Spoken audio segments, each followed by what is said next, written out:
والصلاة والسلام على أشرف الأنبياء والمرسلين Nggak, kurang besar وعلى آله suara وصحبه mereka. أجمعين. أشهد أن لا إله إلا الله وحده لا شريك له Besarkan aja. وأشهد أن محمدا عبده Besarkan aja. ورسوله لا نبي بعده إلى يوم القيامة. اللهم صل وسلم وبارك على سيدنا محمد وعلى آله وأصحابه وذريته وقراباته وأهل Baik, بيته Bapak. أجمعين. Pertama bersyukur kepada Allah Subhanahu wa Ta'ala dengan melepas dari hati yang paling dalam. Alhamdulillahi Rabbil Alamin. Salam salawat sama kita hadirkan kepada Nabi yang kita cinta, Nabi Muhammad Sallallahu Alaihi Wasallam. Allahumma salli sallim wa barik alaihi. Juga salam sama kita kepada guru kita yang sudah mendahului kita, yang selalu mendoakan kita di setiap doanya, setiap keberadaannya. Itu yang mulia Yusuf Profesor Dr. Haji Kadirullah MSTT. Yang sama kita hormati hadir pada hari ini yaitu yang mulia Yusuf Parti IDD, yang mulia Dr. Ahmad Maiti dari SHMH sebagai Ketua DIMSI, yang mulia Dr. Haji Muhammad Isa Indrawan SEMM, yang mulia Rambus Ahmad Faidir SEMM. Baik, seluruh jamaah yang hadir pada hari ini, sebelum kita mulai kuliah umum yang sangat mulia ini, mari kita sama-sama mengangkat kedua tangan kita, bermohon kepada Allah doa yang akan dipimpin oleh Dr. Hadi Syahrial LCMA kepada Ustadz Dr. Hadi Syahrial. Kami persilahkan Tak jelas, dengan tak jelas. Maaf Pak, daripada Malaysia Pak, kami tak jelas Pak. Maaf ya.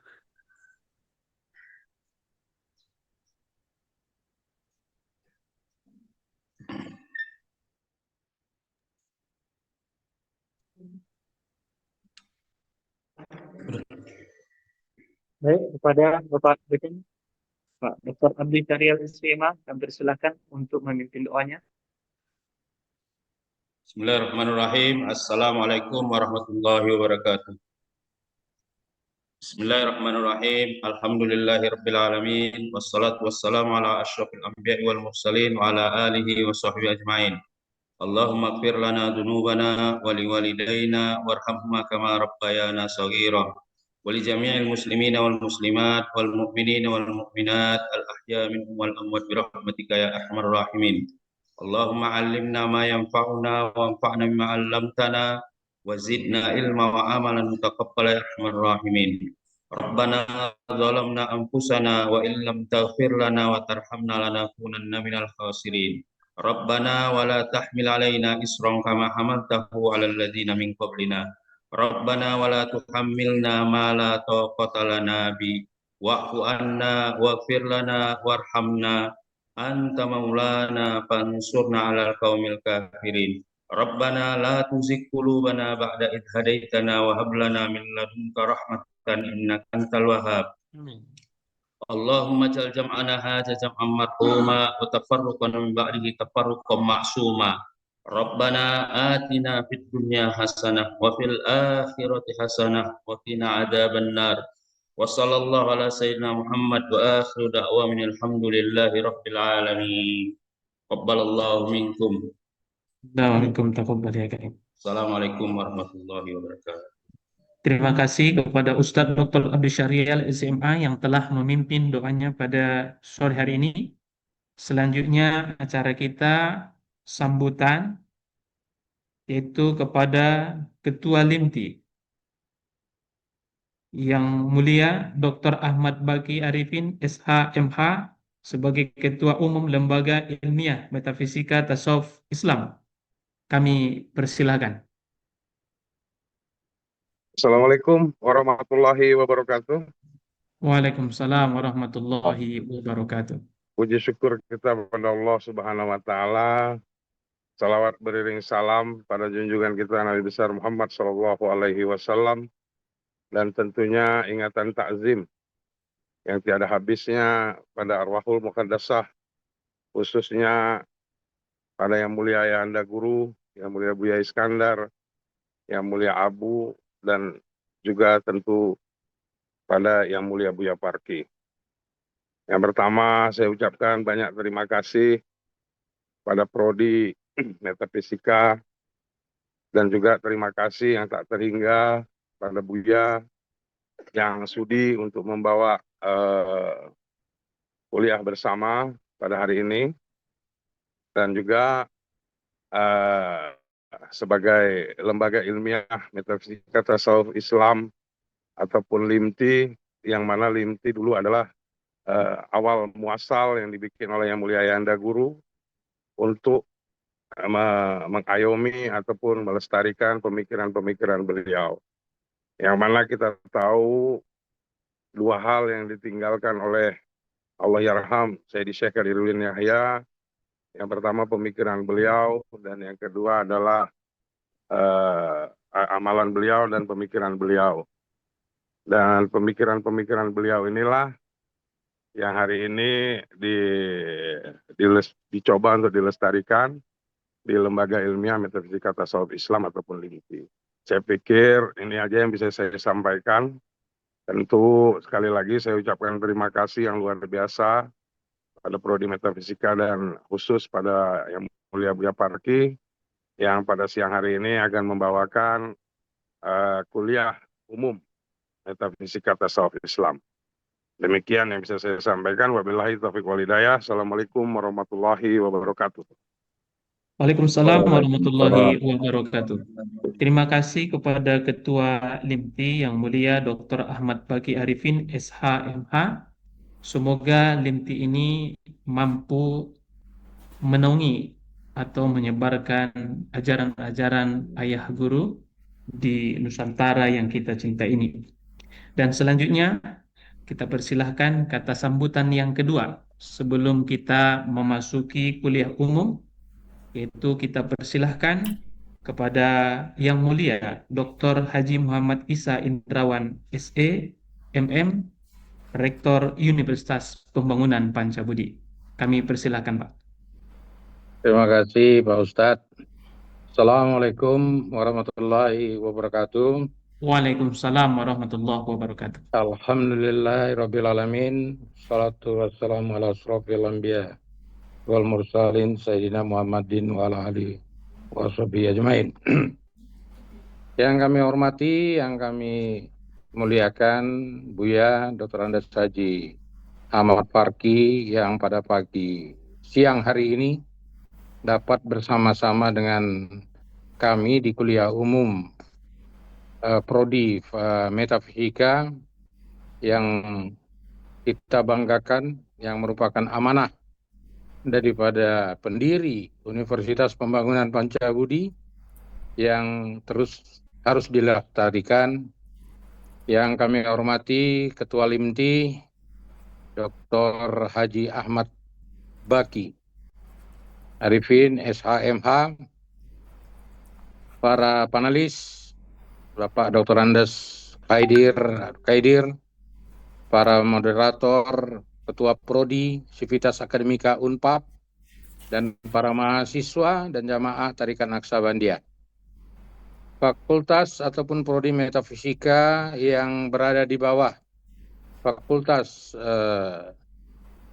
Filsafat yang hingga hari ini masih terus berjalan dan merupakan tanggung jawab yang diamanahkan oleh pendiri daripada Universitas Yang Mulia Ayahanda Guru untuk tetap terus dikembangkan dan untuk tetap terus berjalan sebagaimana yang diharapkan oleh Allahyarham. Untuk itu kegiatan hari ini menjadi sesuatu hal yang penting bagi kita semua, khususnya bagi Universitas Pembangunan Pancabudi, karena kita melihat program studi metafisika ini akan diusulkan untuk menjadi fakultas nantinya. Tentu dibutuhkan pemikiran-pemikiran dan dibutuhkan kegiatan-kegiatan akademik seperti yang kita selenggarakan pada siang hari ini. Kepada Buya Dr. Andes Haji Ahmad Farki, kami mengucapkan ribuan terima kasih karena bersedia secara langsung live memberikan materi tentang metafisika yang seyogyanya dari awal pun mata kuliah metafisika ini sebenarnya pengasuhnya itu adalah dimulai dari Yang Mulia Ayahanda Guru, Yang Mulia Buya Iskandar, Yang Mulia Abu, dan sebenarnya pemilik mata kuliah ini terus-menerus hingga sekarang ini yaitu Yang Mulia Buya Farki. Jadi pada hari ini pesertanya secara terdaftar itu ada 200-an lebih, yang sudah masuk 100-an lebih, yang terdiri daripada mahasiswa program studi filsafat, para dosen, para kaprodi, dan juga jemaah yang hadir pada siang yang berbahagia ini. Mudah-mudahan kegiatan ini ada manfaatnya untuk pengembangan ataupun perkembangan mata kuliah metafisika yang merupakan satu-satunya ya yang ada secara akademisi di dunia. Sekali lagi kami ucapkan terima kasih. Semoga kegiatan ini memberikan semangat dan manfaat bagi kita semua. Sekian saja, wabillahi taufiq wal hidayah. Wassalamualaikum warahmatullahi wabarakatuh. Waalaikumsalam. Waalaikumsalam warahmatullahi wabarakatuh. Terima kasih kami ucapkan kepada Yang Mulia Dr. Haji Muhammad Isa Indrawan SEMM, Rektor Universitas Pembangunan Pancawudi. Baik, selanjutnya kita memahami bahwa metafisika eksakta oleh Profesor Dr. Haji Qadirun Yahya merupakan pendekatan untuk mengkaji persoalan metafisik seperti Tuhan, alam gaib, energi rohani, dan tasawuf dengan menggunakan konsep seperti fisika, matematika, dan kimia.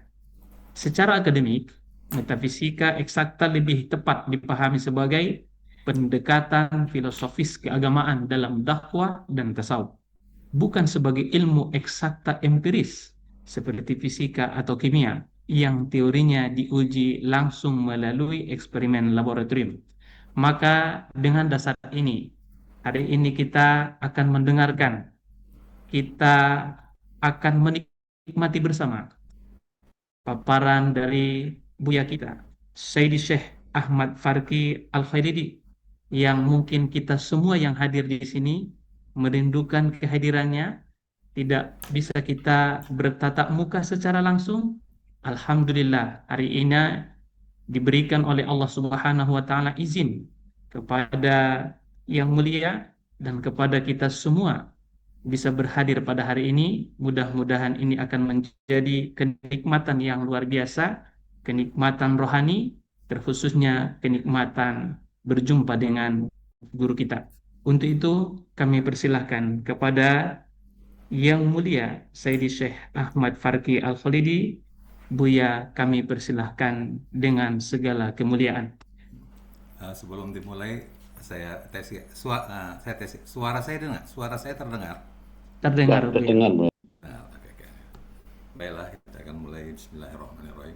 Assalamualaikum warahmatullahi wabarakatuh. Waalaikumsalam warahmatullahi wabarakatuh. Kembali kita panjatkan puji syukur yang tiada terhingga kehadirat Allah Subhanahu wa Ta'ala yang telah memberikan kita kesehatan, kesempatan di mana kita dapat bertatap muka walaupun melalui Zoom meeting ini, di mana kita mensyukuri rahmat karunia serta nikmatnya dalam kehidupan kita ini.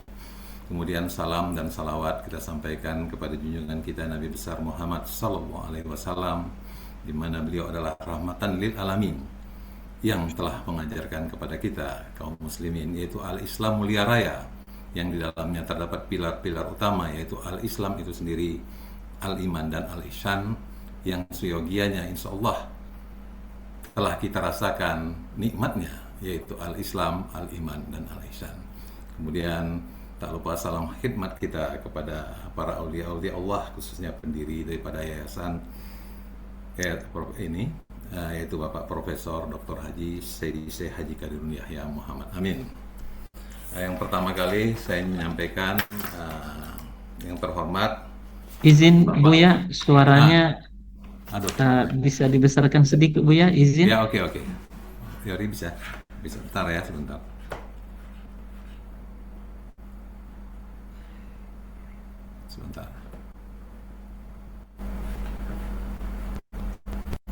Halo, bagaimana? Halo. Halo Buya, Alhamdulillah Buya, ini jelas. Udah mulai jelas. Ini udah jelas Buya, Alhamdulillah. Oke.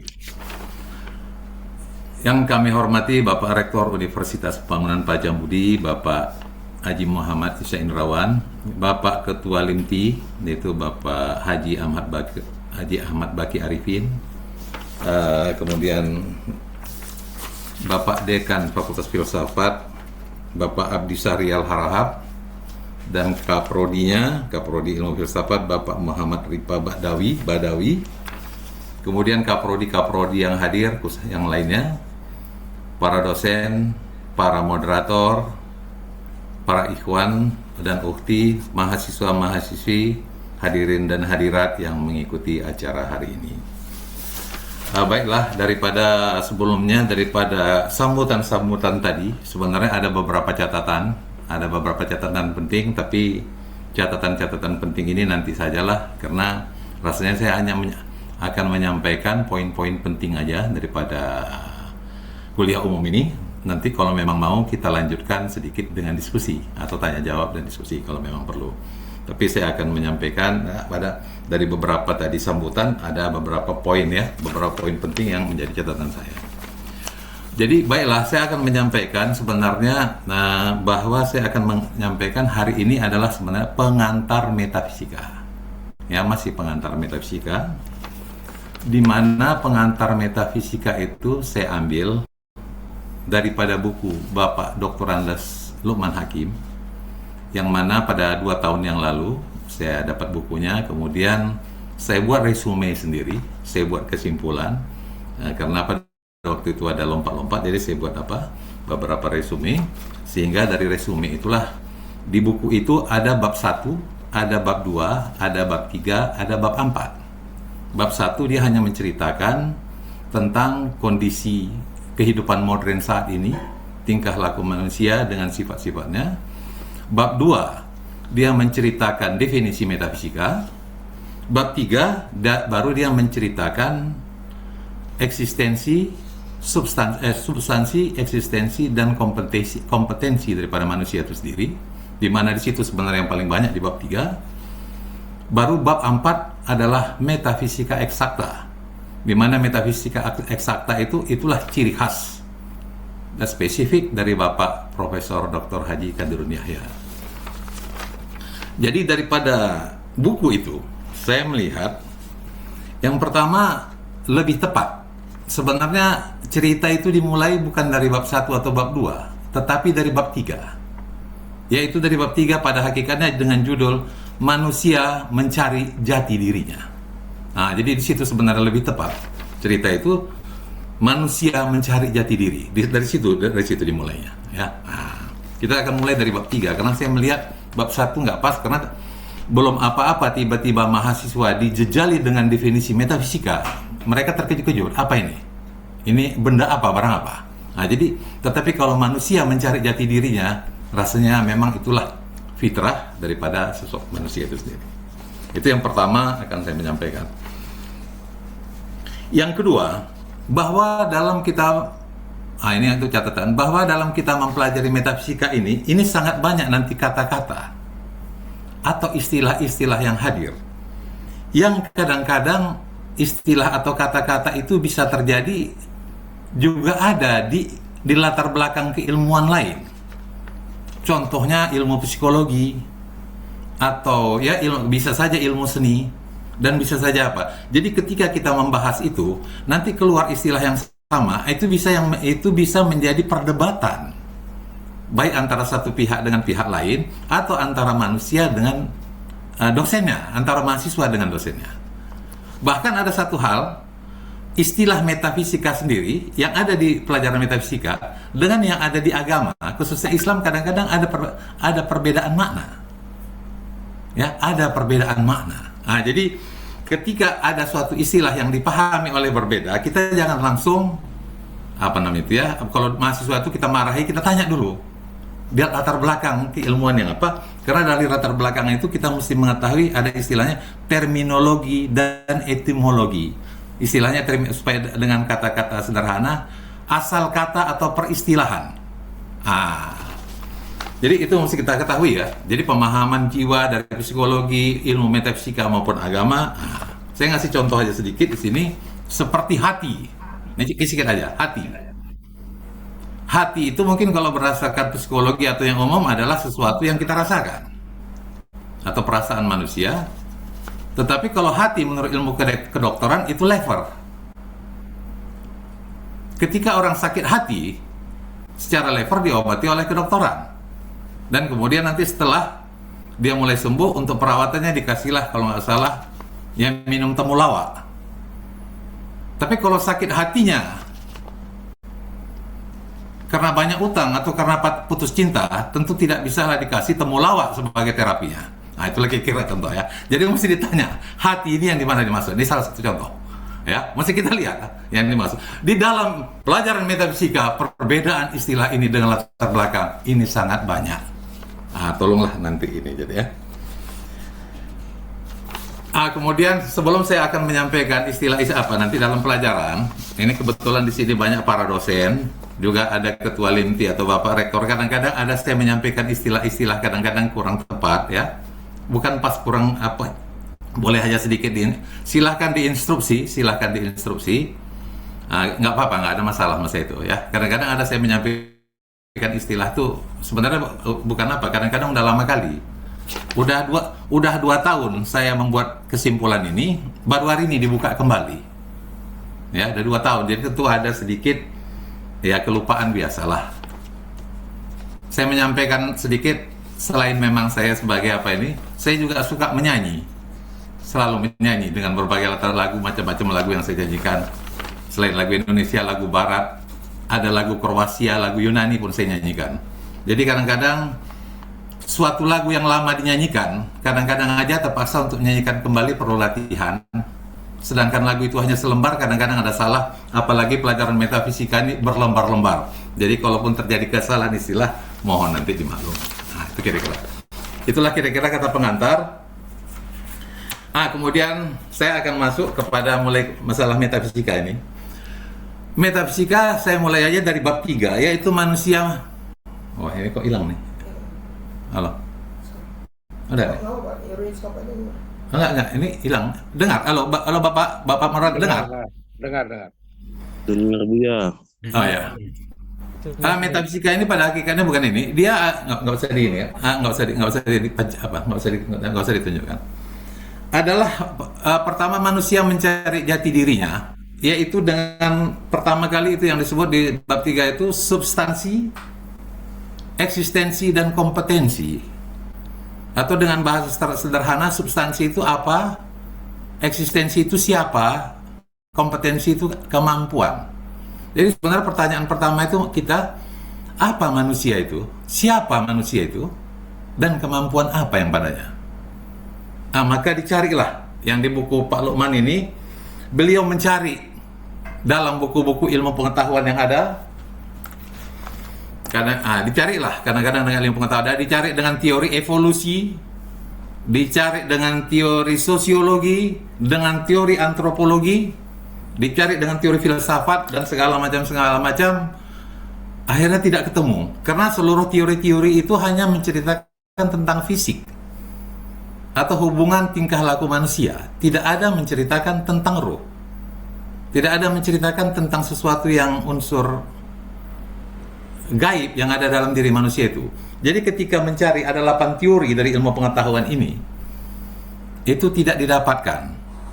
Namun ada salah satu ilmu pengetahuan daripada yang 8 itu yang sudah ada unsur metafisikanya, yaitu psikologi. Ini tolong dicatat ya. Ilmu psikologi dan parapsikologi. Kok ada itu? Matikan. Di psikologi ilmu jiwa biasa, tetapi di parapsikologi itu udah ada cerita tentang masalah batin. Masalah batin atau masalah paranormal itu sudah ada, itu sudah mulai menyentuh masalah metafisika. Tetapi belum ya, jadi masalahnya batin. Udah. Jadi di antara ilmu pengetahuan yang ada, yang udah mendekati ilmu metafisika itu adalah ilmu terutama para psikologi itu. Jadi kemudian dicari.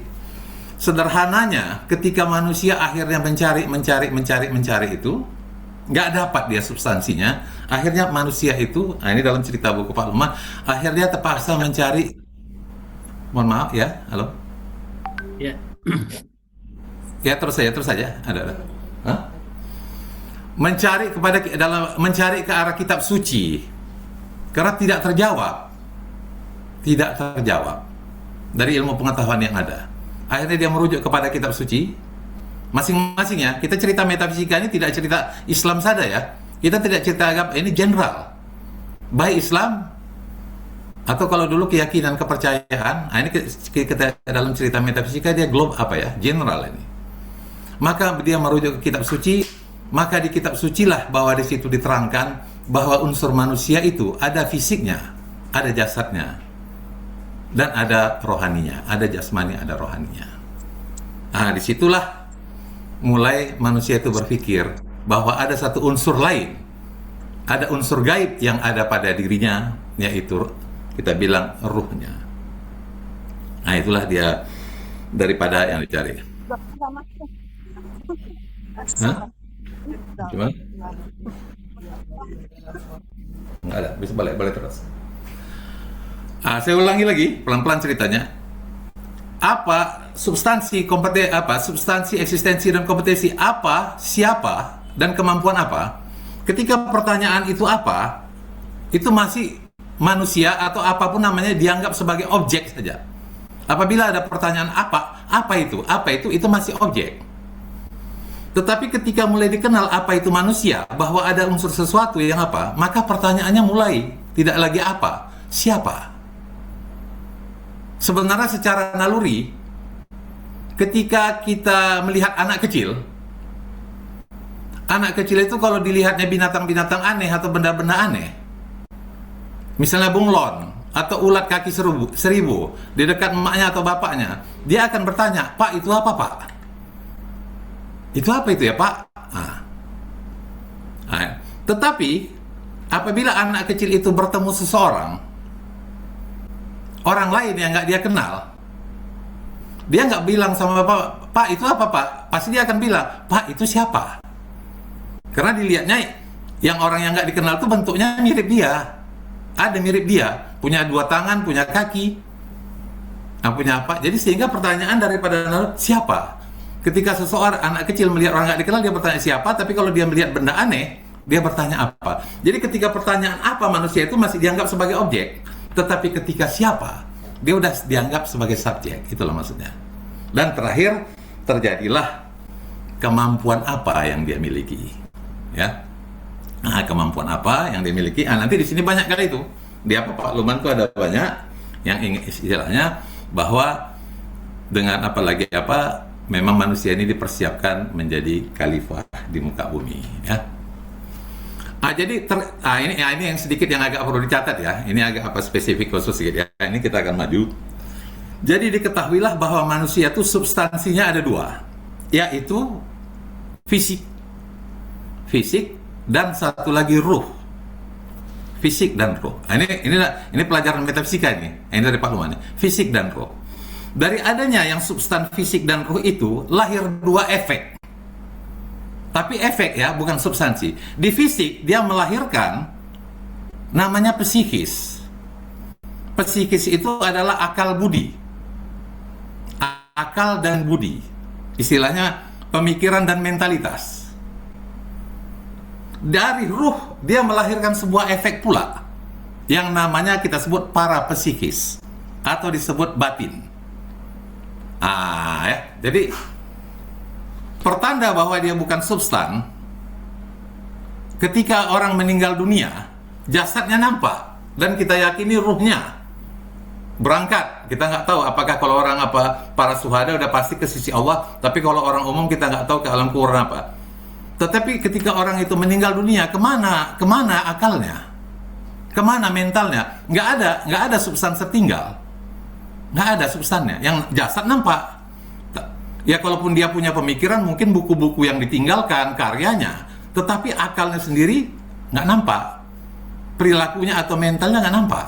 Nah, jadi disitulah menunjukkan, inilah pelajaran Pak Luman itu, bahwa yang substan itu hanyalah jasad dan ruh. Tetapi dari kedua ini lahir yang namanya psikis, yaitu psikis jiwa, yang disebut jiwa itu akal budi, ada akal, ada budi, dan dari segi ruh, saya ulangi kembali, itulah yang disebut batin. Yang disebut batin ya. Oke. Nah, ini hati-hati peristilahan batin ini ya. Tapi dalam ini pelajaran metafisika ya. Batin. Bapak Profesor Dr. Haji Qadirul Yahya mengatakan yang dia Pak Luman ini, batin itu berbeda dengan ruh. Dia dimensinya lebih rendah. Dia dimensinya itu lebih rendah sedikit. Tapi efek daripada di situ. Sehingga apabila mohon maaf, dia dimensinya lebih rendah, jadi terjadi perbedaan antara olah batin dengan olah rohani. Ada perbedaan olah batin. Jadi walaupun nanti dalam praktek saya bilang olah batin itu seperti orang bersemedi atau mencari ketenangan dengan mengheningkan cipta, pemikiran dan segala macam yang kadang-kadang dengan metode-metode sendiri. Sedangkan olah rohani dalam pengertian metafisika ini haruslah bersumber dari Yang Maha Kuasa, yang diturunkan lewat utusannya, lewat para nabi, lewat para rasul, yang diwariskan kepada para. Jadi sebenarnya dalam praktek sebenarnya tipis sekali. Sebenarnya dalam praktek tipis sekali, tetapi dalam metafisika dibedakan antara batin dan rohani. Jadi olah batin itu bisa saja dengan upaya sendiri, orang pergi ke laut, mencari tempat di gunung yang tenang, mengheningkan cipta segala macam tanpa suatu metodologi, itu disebut seperti itu. Tetapi kalau yang bersumber dari Allah Subhanahu wa taala, yang lewat utusan dan rasulnya, itulah disebut olah rohani. Sebenarnya ada, kalau kita mau lihat daripada satu contoh, ketika ada perbedaan masa batin dan rohani, ketika seorang pejabat dilantik di negara kita, diambil sumpahnya, diangkat presiden, diambil sumpahnya. Maka kalau yang agama Islam diletakkan Al-Quran, yang Kristen diletakkan Injil, diletakkan Veda atau Bhagavad Gita kitabnya. Ada, ketika mereka mengucapkan sumpah, ada sebutan, mereka didampingi oleh rohaniawan. Tidak didampingi oleh ahli kebatinan.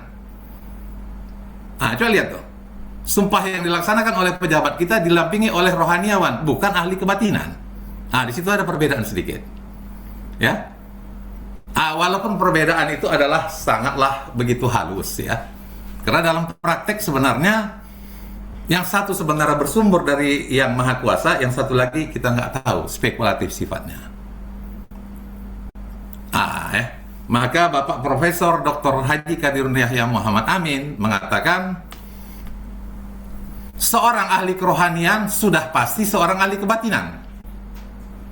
Tapi seorang ahli kebatinan belum tentu seorang ahli kerohanian. Atau dengan kata lain, beliau menyebut seorang wali Allah sudah pasti seorang paranormal juga. Tapi seorang paranormal belum tentu seorang wali Allah. Ini tepuk tangan, teman-teman. Itulah perbedaan ya. Walaupun dalam praktek sebenarnya tipis sekali selisihnya. Dalam praktek tipis sekali. Kadang-kadang saya melihat, mohon maaf ya, saya melihat apa-apa yang terjadi dalam suatu proses proses kebatinan atau proses metafisika dalam praktek ya. Sebenarnya kadang-kadang secara proses fisikal itu hampir mirip aja, cuman masalah yang, mohon maaf, yang masuknya yang beda, yang masuknya yang berbeda. Yang masuknya yang berbeda, unsur yang masuknya. Itu aja. Jadi kalau mau dicari di mana beda batin dengan apa itu, sebenarnya dalam praktek itu sulit ya. Tapi sulit sekali. Tapi ada, tetap ada dalam ilmu metafisika, beda batin dengan masalah rohani ya. Itulah dia kira yang fundamental ya. Jadi itulah sebagai apa, itulah yang kita asah jadi intinya itulah tadi ya. Ini ada apa semua. Kemudian analisa substansi, nanti itu banyak kali sebenarnya analisa substansi manusia yang sebenarnya saya pendekkan aja pelajaran ini. Akhirnya manusia itu diciptakan untuk masalah menjadi khalifah di bumi, lahirlah Ham dan ada juga Kam. HAM itu hak ajasi manusia, tapi bukan hak ajasi manusia berdasarkan Komnas HAM ya. Bukan. Hak ajasi manusia bukan berdasarkan Komnas HAM, berdasarkan agama. Kalau kita dulu mungkin, kalau orang-orang tua dulu ada namanya langkah rezeki pertemuan maut. Nah, kita mempunyai hak, apa namanya itu? Langkah itu artinya lahir. Kapan tanggal berapa kita lahir mau jadi orang apa, kita nggak bisa minta. Nah, kemudian rezeki kita yang dapat, yang kemudian takdir itu jodoh. Dan kemudian usia. Kita diberikan usia, kita nggak tahu apa, nah, itulah HAM. Dan kemudian ada KAM, kewajiban ajasi manusia, yaitu senantiasa dalam hidup kita dengan tujuan kalau yang Islam beribadah dan mengabdi kepada Allah Subhanahu wa taala. Saya heran juga di negara, bahkan di internasional ada lembaga HAM, atau dengan Amerika dengan bahasa human right yang akhirnya menjadi hak ajasi manusia, tapi heran juga nggak ada lembaga KAM. Kewajiban ajasi manusia menunjukkan secara naluri manusia lebih banyak menuntut haknya daripada melaksanakan kewajibannya. Karena nggak ada lembaga KAM. Saya lihat lembaga HAM ada.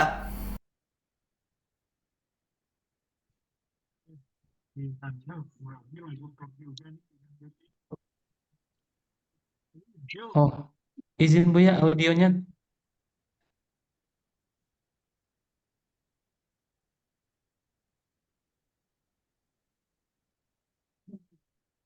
Ini terpencet, ini audionya yang di Zoom. Terpencet. Udah Buya. Udah. Oke, di Fakultas Metafisika ini nanti banyak-banyak ada yang saya catat-catat, ada HAM, ada KAM dan segala macam, sehingga menjadi khalifah di muka bumi dengan kemampuan dan segala macam ini apa semua. Nah, dan pendek-pendek aja lah saya cerita. Nah, ya. Nah, saya ulangi lagi masalah kebatinan tadi ya. Ini yang kata-kata Bapak Profesor, nah. Saya tidak usah menyampaikan namanya. Pada tahun 1976, ada seorang profesor yang menyatakan ilmu kebatinan adalah ilmu dengan olah batin bila ingin mendekatkan diri ke hadirat Allah Subhanahu wa taala. Ini tahun 1000 ada. Kemudian Bapak Profesor Dr. Haji Kadir Yahya mengomentari tentang hal ini. Karena olah batin berdasarkan metafisika eksakta, ilmu kebatinan adalah ilmu dengan olah batin. Validitasnya tidak dapat dipertanggungjawabkan dan sangat spekulatif. Untuk mendekatkan diri kepada Tuhan Yang Maha Esa atau Allah Subhanahu wa taala harus memakai metodologi teknologi Al-Qur'an, kitab suci dan sunnah Rasul atau Al-Hadis, sehingga objektivitas, reliabilitas dan validitas dapat dipastikan kebenarannya. Jadi mesti pakai lewat dari yang Rasul. Karena dengan olah batin saja, tanpa ada unsur daripada utusan Allah, dengan olah batin, kompetensi manusia tidak mampu menahan menyusupnya spirit makhluk halus lain, khususnya setan, pada batin dan spirit manusia yang kemudian bergabung dengan soul roh atau apa aja, yang berarti diri pribadi manusia itu telah bergabung dengan spirit dari luar, jin atau setan, yang biasanya berdimensi lebih tinggi dari batin dan spirit manusia itu sendiri. Sehingga nanti apabila dia dengan olah batin tanpa petunjuk mengheningkannya, lama-lama bisa datang suara-suara yang kita nggak tahu, yang mengaku diri akulah Tuhan, yang mengaku tanpa ada alat filter, yang mengaku diri adalah akulah Tuhan. Jadi sehingga itulah, jadi dengan olah batin, dengan mendekatkan diri tanpa metodologi ini oleh Yang Mulia Guru, itu diragukan dengan olah batin itu. Itulah dia kira itu banyak ya, banyak kisah-kisah seperti itu yang sebelum orang berguru kepada Yang Mulia Hayanda Guru ini dulu gini, mereka telah mendapat bisikan-bisikan dan segala macam, sehingga waktu jumpa Yang Mulia Hayanda Guru barulah mereka dengan jelas ya, banyak sekali itu ya. Dan mereka merasa dan mendapat manfaat. Banyak kali cerita. Dosen-dosen kita pun ada. Dosen-dosen kita, mohon maaf, banyak dulu dosen-dosen non-Islam pun yang mempunyai pegangan-pegangan dan segala macam. Dia bercerita sama saya, tapi dia pun heran. Isi di dalam dia itu pada suatu acara, yang mulia Ayahanda Guru tuh tahu. Dia cerita sama saya, kok Bapak Profesor tuh tahu ya apa yang dalam diri saya. Nah, itu ada. Nah, dia merasa itu. Bukan tidak memberikan manfaat. Olah batin ini bukan tidak memberi manfaat, tetapi spekulatifnya apakah dari hak atau yang batil, itulah yang dilakukan, ya. Saya kira lebih kurang nanti daripada itulah dia semua. Kalau kita mau mau lebih detail, itu aja apanya, ya. Jadi saya rasa itu dah mulailah bab 3, itulah kira-kira bab 3, manusia mencari jati dirinya, akhirnya menemukanlah jati dirinya. Ada ruhnya, ada jasadnya, lahir dari situ 20 efek, yaitu jiwa yang merupakan akal dan mentalitas, dan satu lagi ada batinnya. Karena itu sudah menceritakan tentang ruh, sesuatu yang gaib, sesuatu yang transenden, atau kadang-kadang tak teraba oleh panca indera dalam ilmu pengetahuan barat, itulah disebut metafisika. Ya. Yang mulia Ayahanda Guru ini dia sekolahnya sekolah umum, ya. Dia SMA dan apa semua di Jogja, dengan mayoritas gurunya dulu orang Belanda, ya. Jadi sebenarnya secara pendidikan baratnya itu sangat kuat. Maka istilah yang ini metafisika. Jadi sesuatu yang transenden atau yang dianggap gaib dalam ilmu itu disebut metafisika. Ya. Kita boleh masuk nih. Jadi terbalik, ya. Kita udah selesai di bab 3 yang semua tadi disebut metafisika. Kita balik masuklah kita ke bab 2. Itulah disebut metafisika, ya. Sesuatu yang di luar. Dan ini ada di sana, itu biasa. Ada dalam dialog. Saya pernah nonton film barat. Dalam film barat itu ada dialog. Nampaknya beberapa minggu terakhir ini Anda menghilang. Iya, saya sedang mendalami metafisika. Pernah saya dengar film barat itu, metafisika. Ada. Pak Rektor, sekedar catatan saja untuk Pak Rektor. Dulu ada fakultas metafisika di Amerika, di San Francisco. Tahun-tahun 80 masih ada. Jadi mungkin sekarang udah nggak ada lagi. Mungkin di kita lah satu-satunya di dunia. Dulu ada, tetapi tidak berdasarkan Islam. Di tahun 80-an kalau dilihat sejarah, fakultas metafisika dulu ada di Amerika, di San Francisco. Ya, dulu ada ceritanya, ya. Jadi saya sampaikan. Jadi ketika dari segi ilmu pengetahuan barat, ini termasuk barat, maka sesuatu yang transenden tadi disebutlah metafisika. Barulah kita mulai masuk kepada bab 2. Apa itu metafisika? Mulailah masuk kepada definisi. Yang definisi dari apa? Daripada fakultas metafisika kita. Metafisika adalah sesuatu di atas fisika atau di balik fisika. Banyaklah ini, sesudah fisika atau melampaui fisika. Jadi transenden, di luar jangkauan lahiriah manusia. Jadi sesuatu di balik yang fisika ini, itulah metafisika. Ya, itulah dia. Itu ada sederhana sekali itu. Itu metafisika definisi berdasarkan fakultas metafisika kita, ya. Saya ulangi lagi. Metafisika adalah sesuatu yang ada di balik fisika yang bersifat transenden atau di atas, di luar jangkauan pengalaman lahiriah manusia biasa. Itulah metafisika. Namun kalau kita itu definisi metafisika kita. Namun definisi metafisika ini kalau kita buka ensiklopedi, baik Americana atau ensiklopedi Britannica Inggris, ya, nggak satu ada definisi metafisika ini. Pak Sarifudin ada, ya? Pak Sarifudin, Wang Uco ada, ya? Pak Sarifudin ada? Nggak ada. Bang Diding, Pak Sarifudin ada moderator? Halo, kok nggak jelas? Belum masuk, Bu, ya. Belum masuk, Bu, ya. Oh ya, oke. Tadi udah kita hubungi kan. Dia ada membuat buku dan banyak buat buku.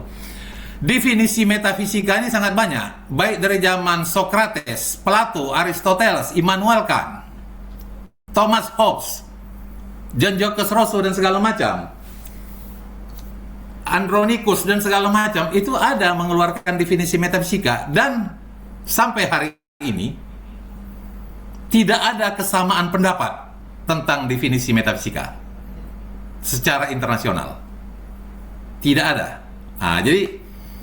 Jadi ketika seorang dosen mengajar nanti, ini menurut saya, ketika dia mengajar menyampaikan definisi metafisika, ada sang murid mahasiswa mengatakan, "Pak, definisi metafisika ini Pak yang saya baca."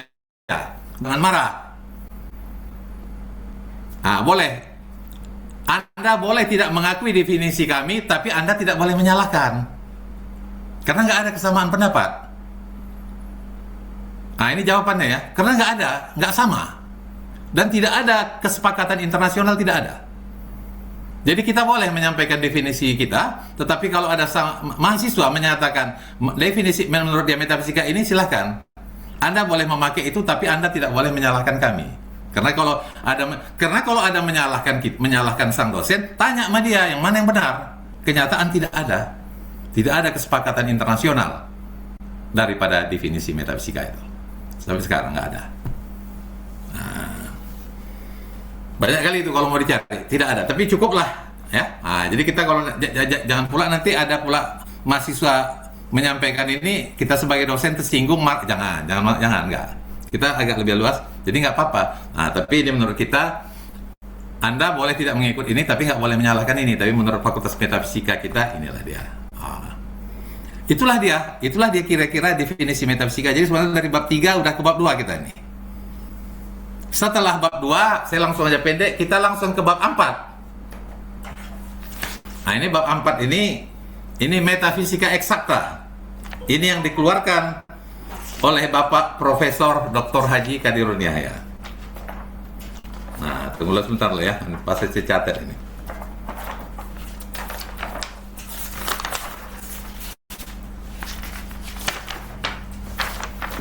Jadi pengen dulu.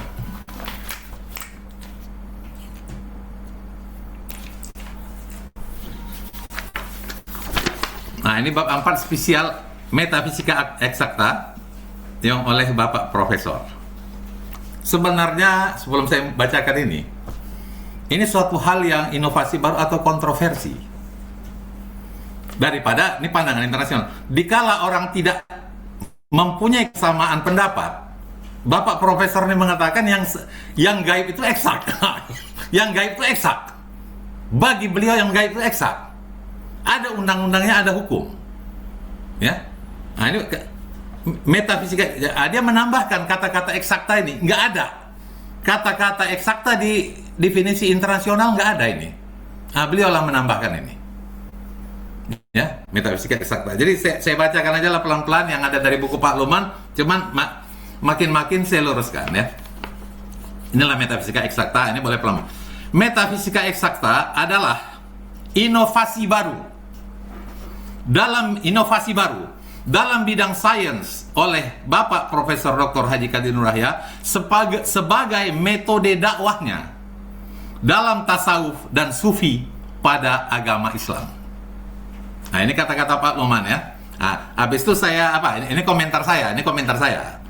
Artinya inovasi untuk atau sebagai metode dakwah dalam tasawuf, atau lebih lugasnya inovasi jadi metafisika inovasi baru dalam dakwah tasawuf yang dicetuskan dan dipopulerkan oleh Bapak Profesor Dr. Haji Qadirun Yahya.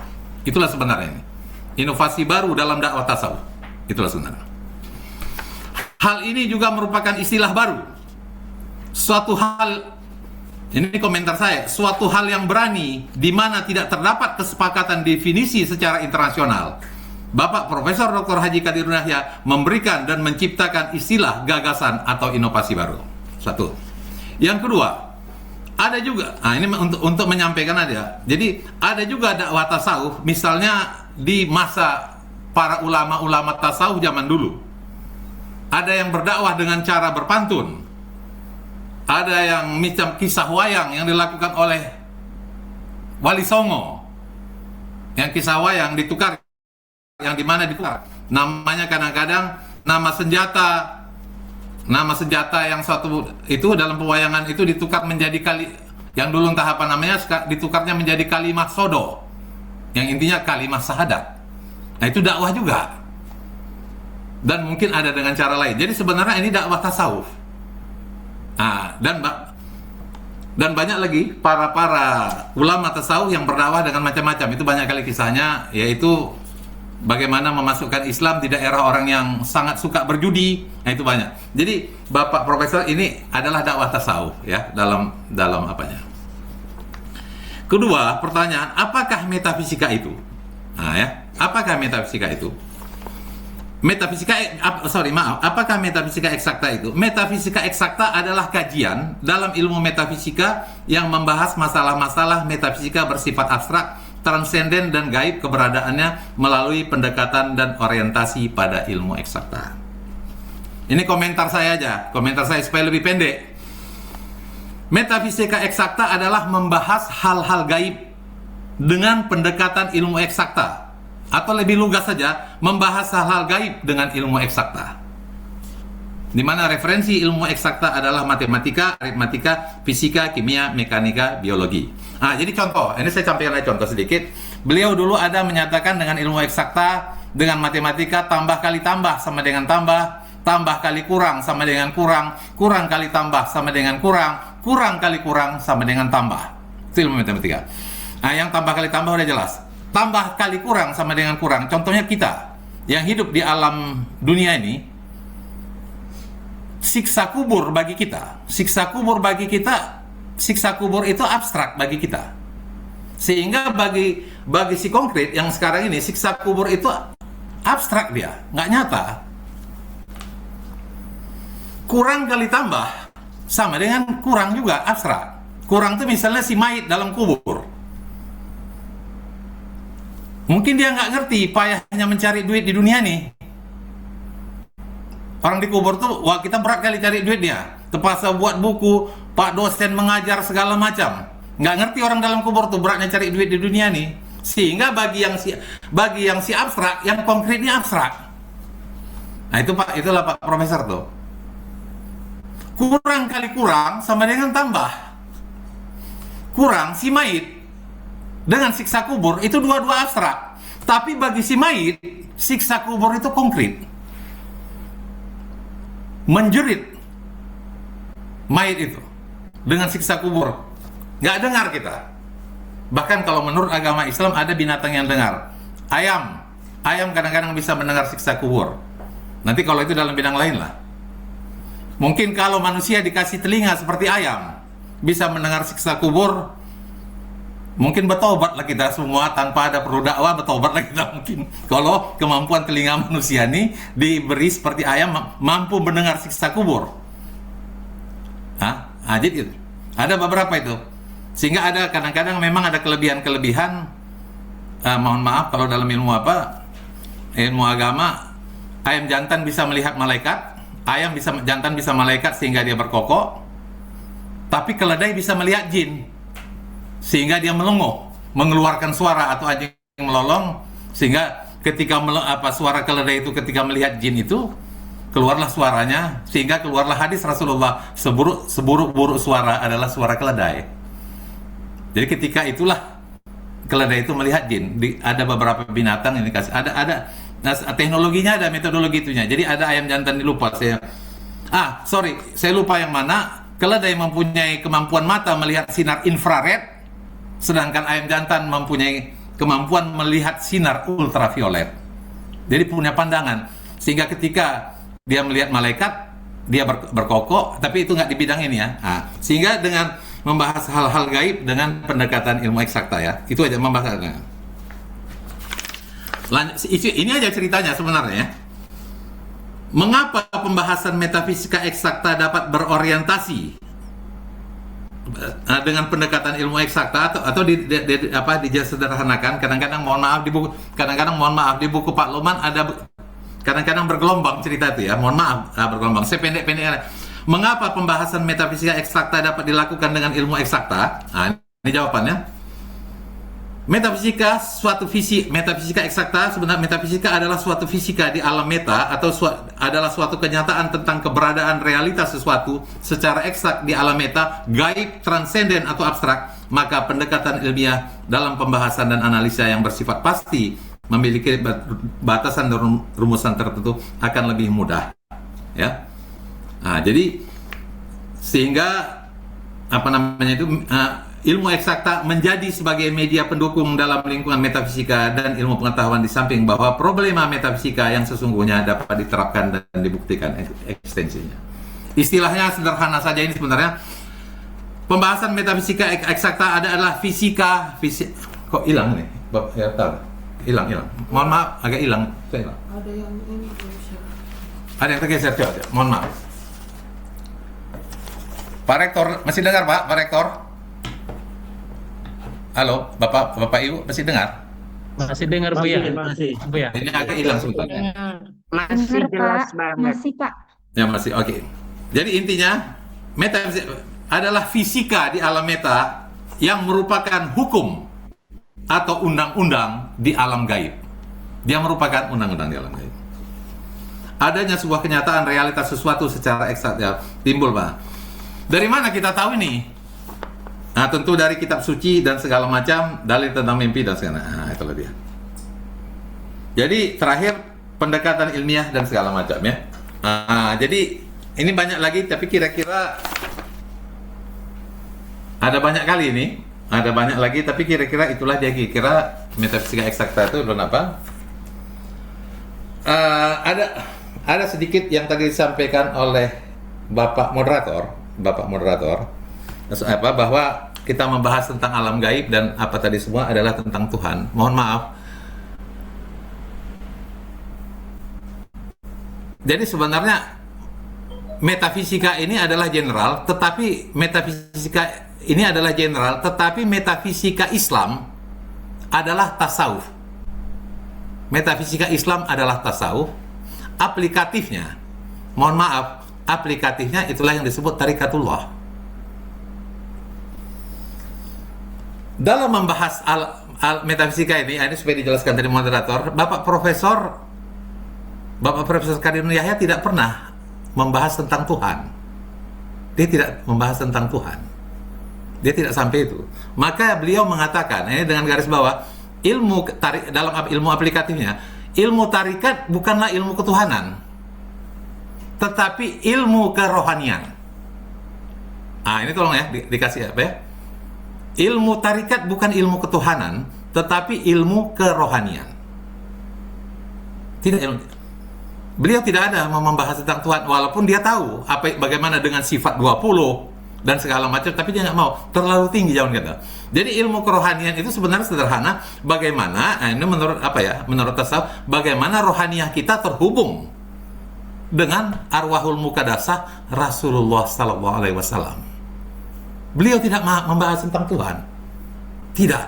Jadi tidak ada, beliau tidak Jadi bagaimana sampai, karena dari sanalah ya apa yang tertanam di dalam dada Rasulullah, apa yang tertanam di apa? Itu aja sebenarnya.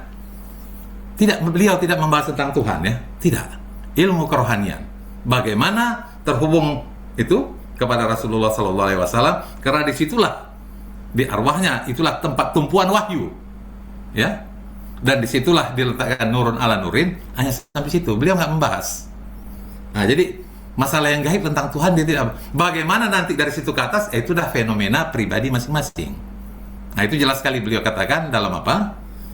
Ilmu tarikat bukanlah ilmu ketuhanan, tetapi ilmu kerohanian di dalam Islam. Ya, itu untuk apa ya? Jadi lebih kurang rasanya itu aja lah dulu apanya. Saya singkatkan aja dalam apa? Dalam nanti masalah dialog dan tanya jawab. Nah, boleh aja. Sebelum penutup, sedikit komentar Pak Rektor tadi, bahwa akan diusulkan dia menjadi fakultas metafisika. Di awal-awal dulu, ini ada hubungan dengan Kurnas, Kurikulum Nasional Kementerian Dirjen Dikti lah ya, bagian pendidikan tinggi. Di awal-awal dulu fakultas ini memang bernama Fakultas Metafisika. Saya nggak tahu, keluarlah kurikulum nasional di tahun 90-an bahwa yang sejenis ini semua tidak lagi dimasukkan dalam metafisika, sehingga dimasukkan ke dalam fakultas filsafat, sehingga metafisika menjadi mata pelajaran. Saya nggak tahu perkembangan masalah pendidikan tinggi di Indonesia ini, apakah sudah bisa lagi jadi fakultas metafisika dengan yang terakhir, apakah saya nggak tahu apakah kurikulum merdeka dan segala macam, saya nggak tahu lagi. Tetapi di awal dulu namanya fakultas metafisika. Di tahun apa kita menjadi fakultas filsafat, karena yang di sini mungkin fakultas teologi dan segala macam dikategorikan fakultas filsafat. Tapi apakah akan ada terbuka lagi dari program baru? Walau alam, saya nggak tahu, mungkin Pak Rektor lah yang bisa nanti menjelaskan. Jadi lebih kurang itulah yang dapat saya sampaikan dalam yang pendek ini, karena kalau mau dipanjangkan panjang kali, tapi kalau mau dipendekkan ya inilah yang bisa disampaikan. Nah, nanti kalau mau ada tanya jawab dan segala macam, lebih kurang kita boleh berdiskusi dan tanya jawab. Demikianlah yang dapat disampaikan, lebih kurang kalau ada kekurang tepatan mohon maaf kepada seluruh hadirin dan hadirat. Wabillahi taufiq wal hidayah. Assalamualaikum warahmatullahi wabarakatuh. Waalaikumsalam warahmatullahi wabarakatuh. Waalaikumsalam warahmatullahi wabarakatuh. Terima kasih pada Yang Mulia Sayyidi Syekh Ahmad Farqi Al-Khalidi atas pemaparannya terkait dengan eksakta ini yang sudah luar biasa ya. Jadi seolah-olah kita menganggap yang ada di dunia ini, yang nyata ini, inilah gitu ya. Tadi penjelasannya luar biasa berkaitan dengan si mayit. Yang nyata itu adalah yang ada di alam ruh sana. Dan terima kasih juga tadi Buya atas penjelasannya dan menguatkan kembali bahwasanya ayah guru menjelaskan dan memaparkan tentang tarekat itu adalah kerohanian, bukan tentang hal gaib ataupun tentang Tuhan. Terima kasih Buya. Untuk lebih nikmat dan lebih berkah acara kita ini, kita persilahkan dulu Buya kepada guru-guru kita, kepada audiens kita yang berhadir di sini yang sangat luar biasa, mungkin yang sudah memiliki pengalaman yang luar biasa tentang tarekat ini, atau kita mungkin yang masih dalam kategori teori ini, ataupun siapa yang berada di ruang Zoom ini, kami persilahkan bertanya langsung kepada Buya ya, karena ini merupakan sesuatu hal yang jarang kita lakukan, maka untuk itu kami persilahkan kepada audiens yang ingin bertanya. Izin bertanya moderator. Ya, sebelum bertanya silahkan yang menyampaikan nama dan dari surau mana. Assalamualaikum Buya. Waalaikumsalam. Nama saya Nuriani dari Surau Baitul Mutahar Buya. Ya, Mutahar, oh ya. Jadi dia mau bertanya, di dalam Al-Quran itu dikatakan kan yang dipanggil itu adalah jiwa-jiwa yang tenang. Oh ya. Ila rabbiki radiyatan mardiyah. Sementara kita belajar tentang ruh. Jadi apa beda ruh dengan jiwa Buya?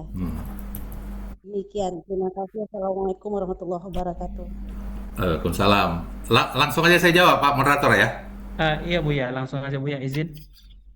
Jadi saya memakai istilah spirit Bu ya, spirit ya. Kenapa ya kali? Kalau nggak, jadi saya istilahnya spirit. Spirit itu sesuatu yang gaib di diri kita. Di Al-Quran itu spirit yang kelas atas, yang high class, advantage atau apalah namanya atas, itu disebut selalu dengan ruh. Sesungguhnya, contoh ayatnya, sesungguhnya jangan katakan suhada itu meninggal, sesungguhnya ruh para suhada itu hidup di sisi Allah dan memberikan hidup di sisi Allah. Itu ruh. Ini ya. Ruh. Jadi kalau para nabi, para wali, para nabi, para rasul, sebutan mereka itu tentang isi apa dalam itu ruh. Ruh. Atau ketika Jibril datang. Itu kadang-kadang kalau apa disebut ruh yang suci atau kalau apa Rohul Kudus. Ruh. Itu udah advance. Sama intinya spirit lagi. Tetapi kalau yang menengah, spirit yang menengah ini itu selalu disebut dengan jiwa. Yang kita bilang yang umum lah. Di mana jiwa ini dalam Al-Quran ada 3 jenis. Mutmainah yang paling atas, itu yang bagus, mutmainah. Lawamah dan amarah. ini yang sedang kadang-kadang dalam proses bisa berbolak-balik dia. Pagi lawama, amara, sore mutmainah, itu sedang berproses. Tapi nanti dalam top puncaknya itulah mutmainah, yang ridho lagi diridhoi. Sebenarnya intinya spirit ya. Saya agak, kalau disebut nanti apa semalam, kalau disebut nggak enak sebutan ruh kelas menengah. Nah, itu nggak sedap sebutnya ya. Nggak enak, ruh kelas menengah nggak enak sebutan itu. Jadi terpaksa saya pakai istilah spirit menengah ya. Ya. Nanti kalau ada pula ruh kelas agak enak. Tetapi yang top itu sebutannya ruh. Yang atas itu cuma ruh para suhada yang udah apa, yang para mutakin. Tetapi yang sedang berbolak-balik berproses, itu sering disebut jiwa. Dan yang apa itu tentu istilahnya udah surga. Ya ayatuhan nafsul mutmainah. Wahai jiwa yang tenang. Itulah dia. Dalam proses itu akhirnya menjadi mutmainah lah dia. Menjadi mutmainah. Tapi artinya mohon maaf, kalaulah ada orang yang sedang belajar, tiba-tiba naik peringkatnya, bisa saja dia naik ke peringkat itu. Peringkat yang apa tadi? Tapi kita anggaplah yang awam ini itulah sedang berproses. Tapi yang terbaik daripada yang itu 3 tadi itulah mutmainah. Ya. Jadi macam mana sebutannya itu? Ini ada spirit yang menengah lah dia. Oke. Ada spirit lagi yang bawah. Yang bawah disebut nyawa. Ada dalam Al-Quran. Ada satu kisah dalam Al-Quran ketika seorang zalim sedang sakratul maut, maka malaikat pencabut nyawa yang berada di sisi tempat tidurnya berkata, wahai orang yang zalim, segeralah keluarkan nyawamu. Wahai orang yang zalim, segerakanlah keluarkan nyawamu. Di situ Al-Quran menyebut dengan sebutan nyawa kepada orang yang zalim. Ini mohon maaf, ini yang di bawah lah. Ya, saya bilang spirit yang ya itulah akhirnya karena spirit ini di bawah, itulah disebut bahwa hewan itu punya nyawa, atau kalau dalam istilah metafisika dia nggak punya ruh tapi punya ruh hayat, ruh untuk hidup aja tapi nggak punya rohani, ruh hayat itu segala macam. Tetapi ini Al-Quran mengatakan, jadi ketika mau melepaskan di sakratul maut, kenapa sebutan itu kepada orang zalim tadi nyawa? Jadi ada 3 sebutan, ada nyawa, ada jiwa, ada ruh. Yang kalau nyawa ini, mohon maaf kalau kita lihat yang kelas yang rendah lah, spirit tingkatannya ini mana. Jadi apa tadi? Ada sebutan roh kudus, ada sebutan rohul kudus, tapi nggak ada sebutan jiwa kudus. Nggak ada sebutan jiwa kudus, nggak pernah kita dengar. Karena ya dia di kelompok menengah yang gitulah dia kira-kira. Sebutan rohul kudus ada, tapi sebutan jiwa kudus ada. Jadi sebenarnya intinya ada sesuatu yang gaib dalam diri manusia, tapi tentu gitulah ada klasifikasinya. Rasanya itu Ibu Nuriani yang dapat saya sampaikan, Bu. Lebih kurang itulah kira-kira jawabannya. Gimana, Bu? Kemana? Baik, terima kasih Bu ya. Bagaimana Ibu Nuraini? Terima kasih atas jawabannya. Ya. Oke. Baik, terima kasih. Terima kasih Bu ya atas jawabannya yang menenangkan ya. Pak moderator, saya tambahkan sedikit ya. Siap. Jiwa, istilah jiwa dalam Al-Quran tadi itu pun beda dengan jiwa yang dalam pelajaran metafisika. Hati-hati peristilahan. Jiwa dalam Al-Quran tadi adalah sebenarnya spirit, tetapi jiwa yang dalam pelajaran metafisika ada 2. Jiwa dalam pelajaran metafisika adalah akal budi, akal dan mental. Jadi hati-hati nih latar belakang keilmuan, nanti dari psikologi atau dari ilmu lain, hati-hati. Jadi ketika ada istilah yang sama, kita tanya dulu latar belakang keilmuan yang dia maksud. Hati-hati ya mengenai peristilahan ini. Sedangkan yang ada jiwa di Al-Quran dengan jiwa dalam pelajaran metafisika sendiri mempunyai makna yang berbeda. Itu untuk makin penjelasannya. Oke, makasih Pak. Macet-macet. Aduh, macet tadi pelan-pelan. Macam mana Bu? Halo Bu? Ibu Nuriani? Iya, oke. Mungkin jiwa Buya jaringan Ibu Nuriani yang kurang bagus karena kita bagus Buya. Oh ya, oke. Gitu. Ya tuh. Ya, Buya. Pak, boleh saya tanya sedikit di luar ini, Pak Batiar dosen juga, Pak? Dosen Buya, alhamdulillah Buya. Di Fakultas Filsafat? Di Fakultas Agama Islam Buya, di PAI, Pendidikan Agama Islam. Oh ya, alhamdulillah. Oke Pak, ya makasih Pak. Iya Buya, makasih Buya. Baik, selanjutnya ini ada yang tunjuk tangan ini Buya, Bang Elit Hermansyah, benar ya? Bang Elit Hermansyah? Elit Hermansyah Bang. Oke, baik, silakan Bang. Assalamualaikum warahmatullahi wabarakatuh. Waalaikumsalam. Waalaikumsalam warahmatullahi wabarakatuh. Salam takdim kepada yang mulia Buya Ahmad Farki, mohon ampun, mohon maaf. Saya Elit Hermansyah dari Baitul Asahidi Cikarabas, berikut mahasiswa filsafat, prodi filsafat angkatan 2021. Mohon izin, saya sebagai guru honorer di sekolah anak berkebutuhan khusus, salah satu sekolah luar biasa atau SLB di Subang, Jawa Barat. Nah, kebetulan anak saya pun bernama Rizky Aditya atau panggilnya Adit, sekolah di sekolah tersebut. Orang usianya 15 tahun, pria. Nah, yang jadi pertanyaan saya, bagaimana menerapkan metafisika khususnya ajaran yang mulia Hana Guru kepada anak yang berkebutuhan khusus. Seumpama misalkan suatu hari nanti anak saya yang berkebutuhan khusus tersebut ingin berbaiat, mohon ampun kepada yang mulia Mursyid, adakah metodenya, bagaimana caranya? Demikian, mohon ampun Pak Buya, dilanjut. Oke, berkebutuhan khusus sebenarnya ketika dia berbaiat, sebenarnya kalau ukuran yang secara syariat, yang artinya sudah akil balik. Tapi kalau kadang-kadang ada juga yang tanda-tanda akil balik itu nggak ada. Tapi kalau udah umurnya ya nanti udah 17 tahun atau apalah ya, kadang-kadang kita nggak tahu, ikut aja lah dia baiat ya.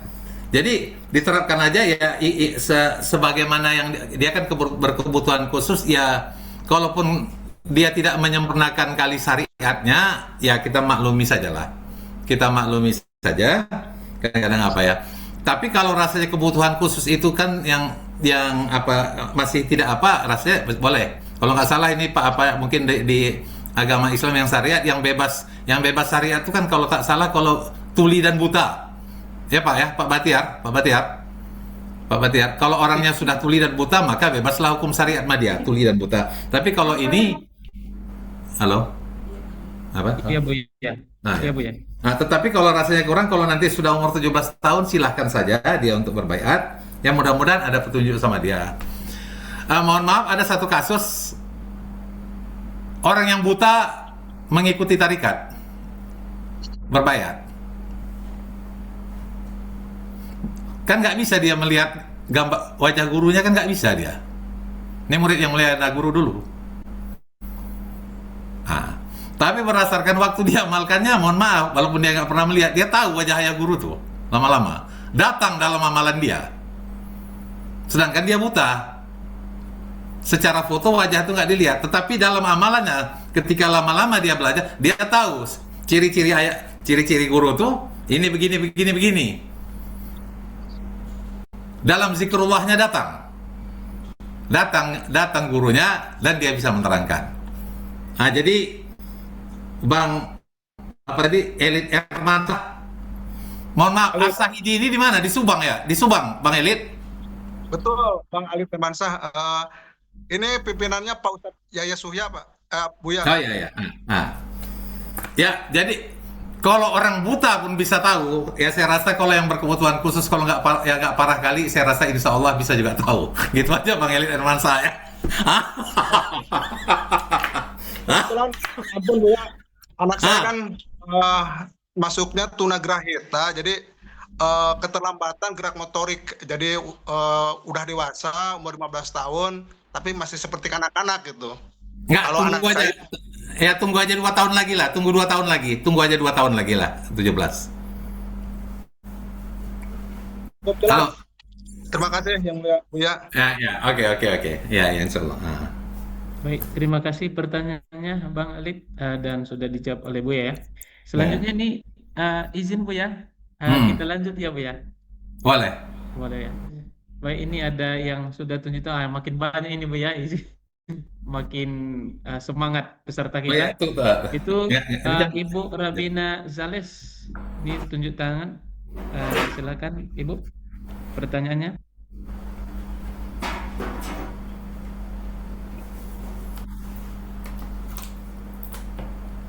Izin Bu, audionya belum diaktifkan, jadi nggak dengar. Terima kasih. Assalamualaikum warahmatullahi wabarakatuh. Waalaikumsalam warahmatullahi wabarakatuh. Ya Parki, Ya. Ummul Habibah. Melihat Buya Parki, kami sudah merasa bahagia karena ingat dulu ayah guru, kami kuliah dulu. Jadi apa yang Buya Parki jelaskan ini persis seperti apa yang dijelaskan oleh ayah guru pada tahun 90-an.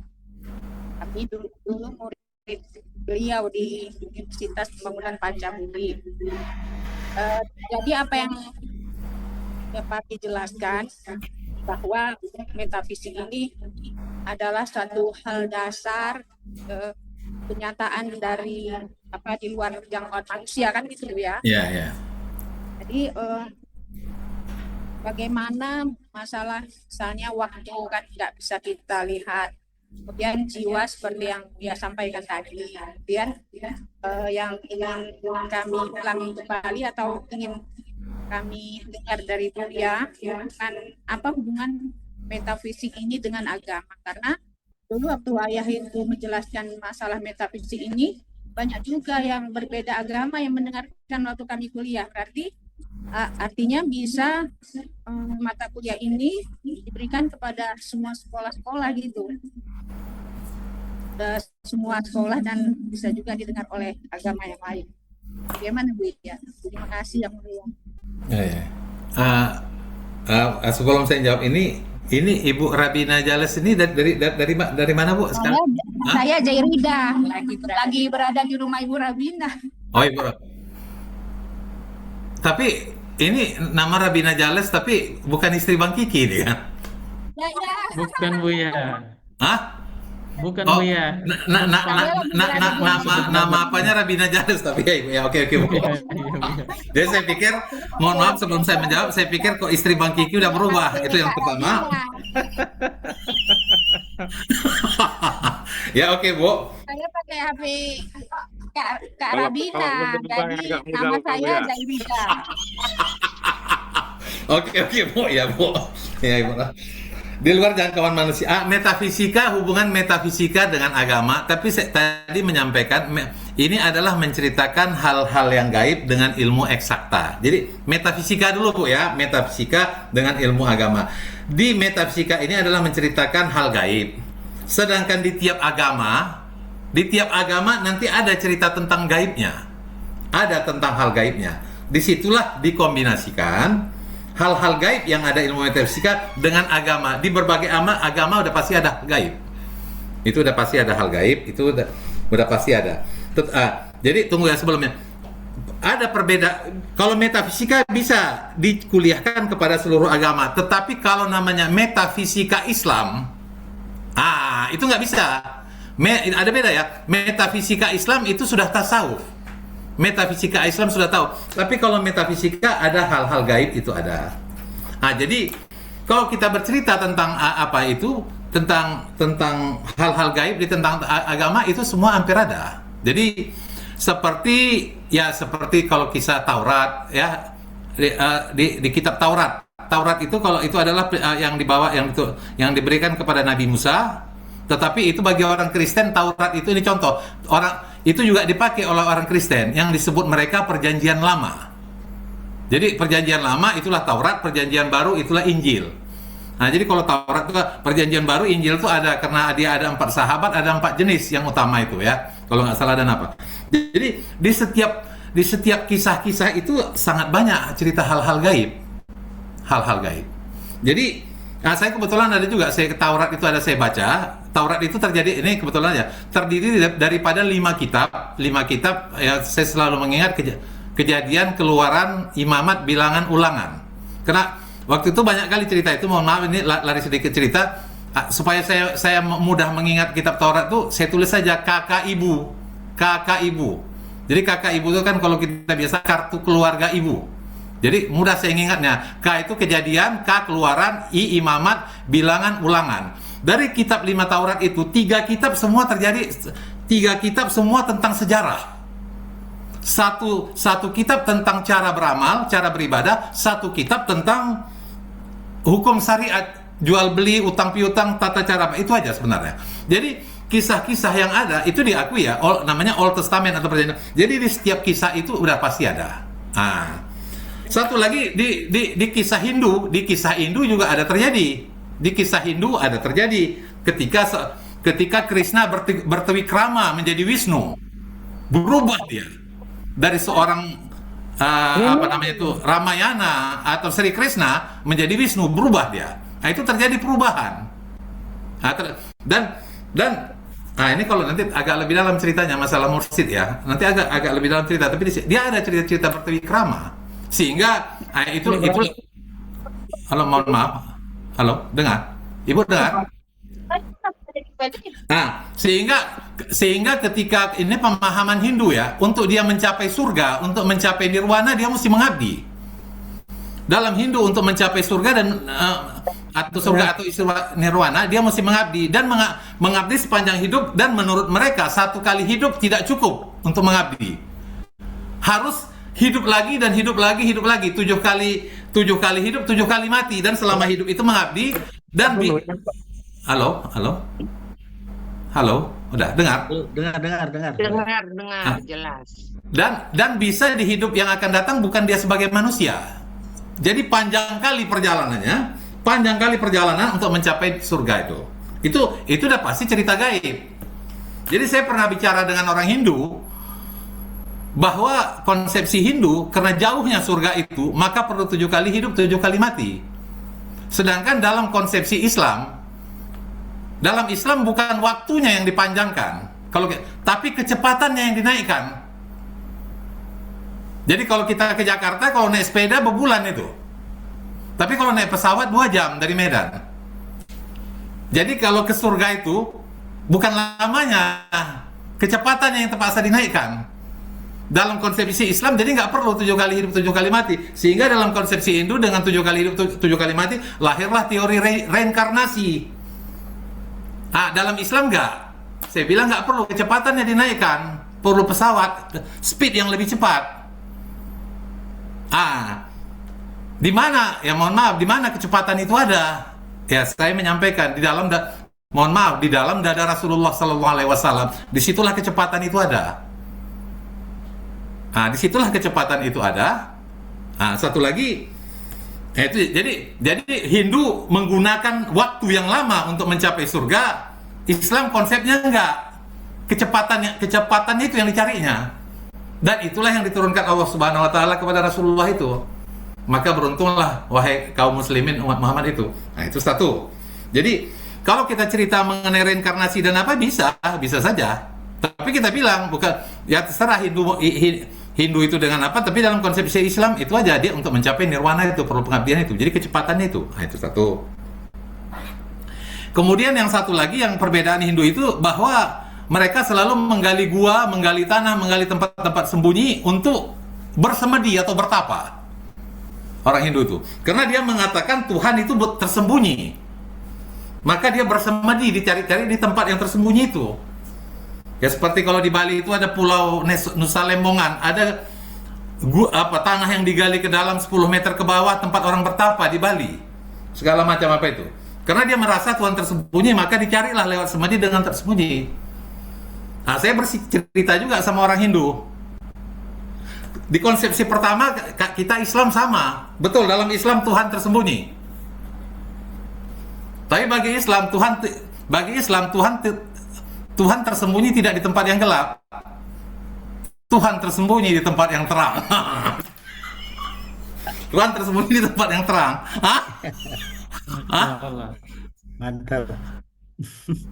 Orang ya, awam Rasulullah itu, Rasulullah ya, maka yang mulia Ayahanda Guru mengatakan istilahnya Rasulullah itu the big conductor.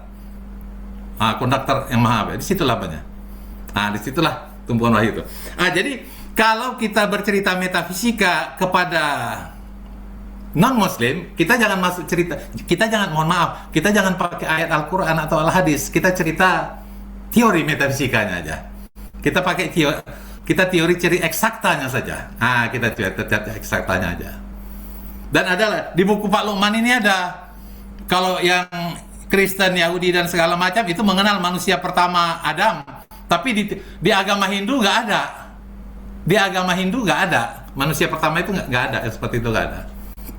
Ada perbedaan-perbedaan. Di sini ada saya buat tabelistik yang apa itu. Nah ini ya.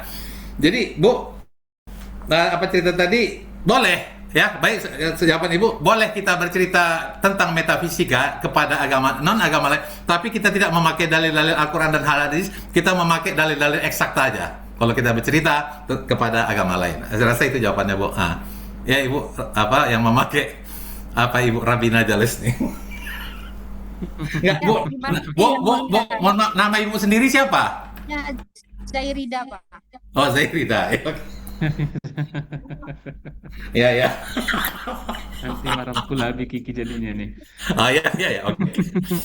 Ya, baik, terima kasih Buya atas penjelasannya. Memang kadang-kadang kita orang awam ini agak bingung ini Buya, menggunakan metafisika ini. Ternyata metafisika ini kalau dilihat dari sejarah dulu, ini sesuatu hal yang digunakan oleh Barat, perdebatan dalam filsafat oleh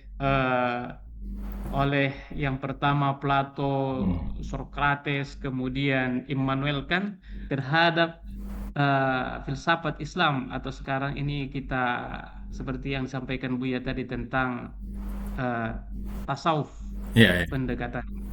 Baik Buya, terima kasih atas penjelasannya pada Ibu Rabina Jales dan juga teman-teman.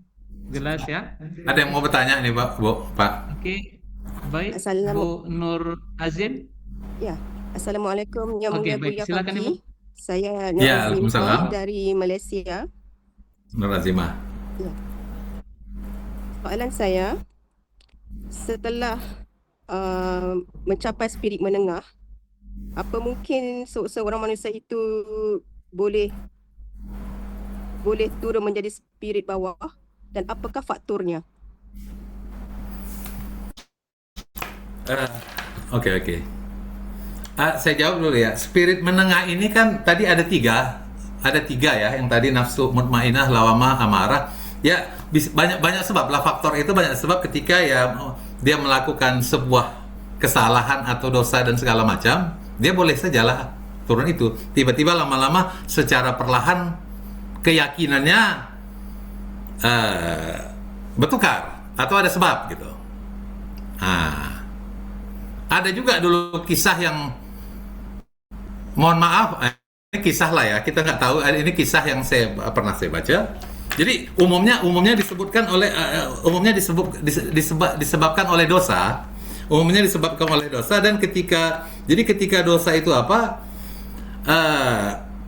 tanpa sadar. Nah, nanti mohon maaf, tanpa sadar akibat dosa kadang-kadang kecil-kecil itu tiba-tiba terjadilah sesuatu durhaka yang lebih besar. Jadi adalah dulu, ini kisah aja sedikit. Seseorang yang sangat warak, cukup warak lah, kita nggak tahu dulu kisah ya, seseorang yang sangat warak.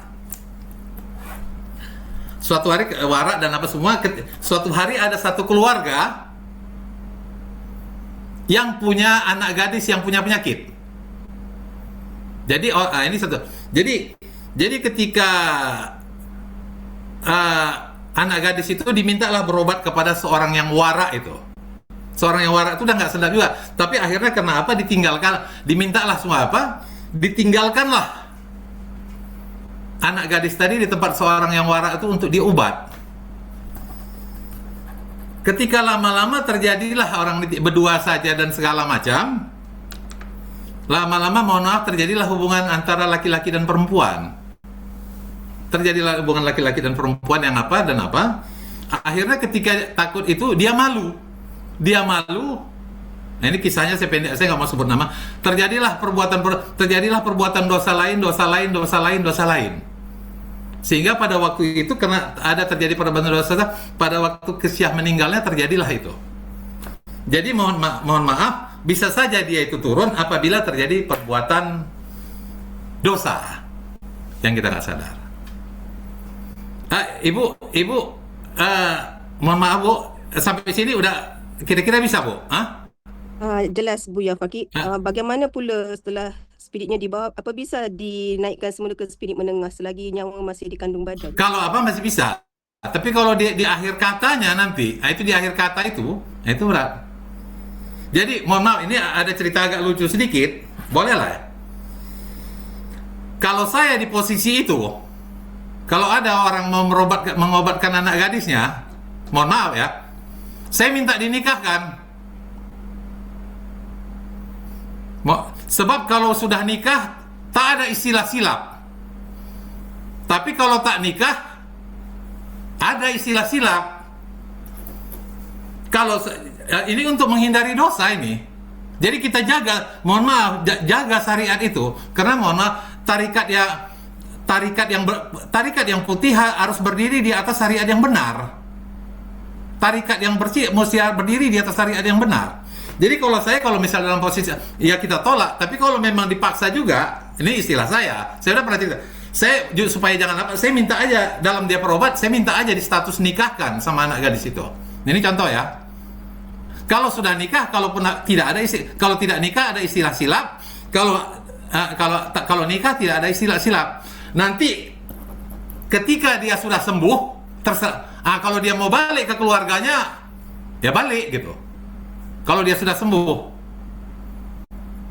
Jadi tapi kalau dia rasa elok ya teruskan aja gitu. Kalau saya rasa gitu. Nampaknya Bu Uji yang ketawa ini nampak. Halo Bu. Jadi mohon maaf, hal-hal yang secara syariat bisa membawa kita kepada kepada dosa, kalau perlu di awal kita tangkislah. Kira-kira begitu. Itulah dia kira dosa bisa membawa apa ya? Kalau dia apa menengah itu. Jadi hati-hatilah terhadap kadang-kadang terjadi hal-hal kecil yang kita tidak sadar kita terbawa kepada itu. Nampaknya yang senyum Bang Kiki, Bang Diding. Ya itu, oke. Ya Ibu itu ya. Itu saya rasa itu dulu Bu ya, hati-hati terhadap dosa, itu aja lah intinya. Kita jaga, kita pelihara diri kita dari perbuatan dosa. Itulah kira-kira inti daripada cerita ini. Tambahan sedikit OP, tak bisa dilarang, teruskan saja.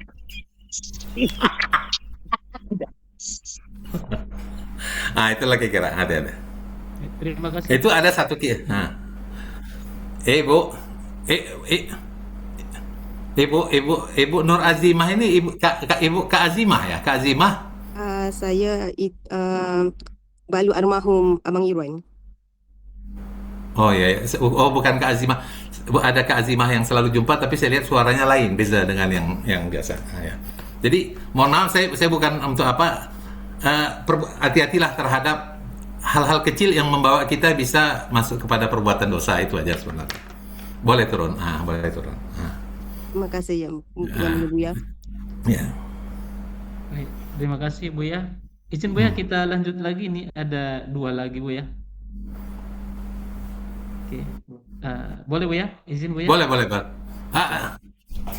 Ini ada 2 lagi Buya yang ingin bertanya.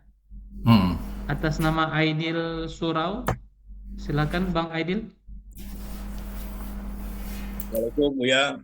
Waalaikumsalam. Warahmatullahi wabarakatuh. Dari Surakarya Duren 3. Ya. Ingin Buya mau bertanya. Bagaimana menanggapi kritik terhadap konsep metafisika eksakta ini dari Yang Mulia Anda Guru? Kalau dari kalangan pemikir tasawuf tradisional, bahwa hubungan dengan Tuhan dianggap seperti mesin, input, proses, output, untuk pada mekanisme teknis dan menghilangkan aspek irodah dan rahmatnya dari Allah. Itu kritik dari kalangan tasawuf ya tradisional terhadap konsep metafisika eksakta yang saya baca. Kemudian kalau dari kalangan sains, kritiknya adalah bahwa risiko pseudoscience, bahwa mencampur adukan antara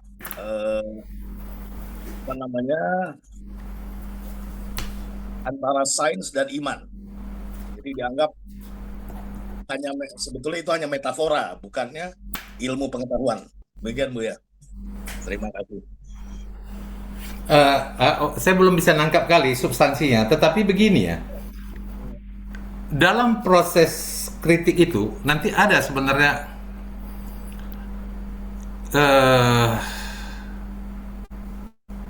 itu udah agak paham udah.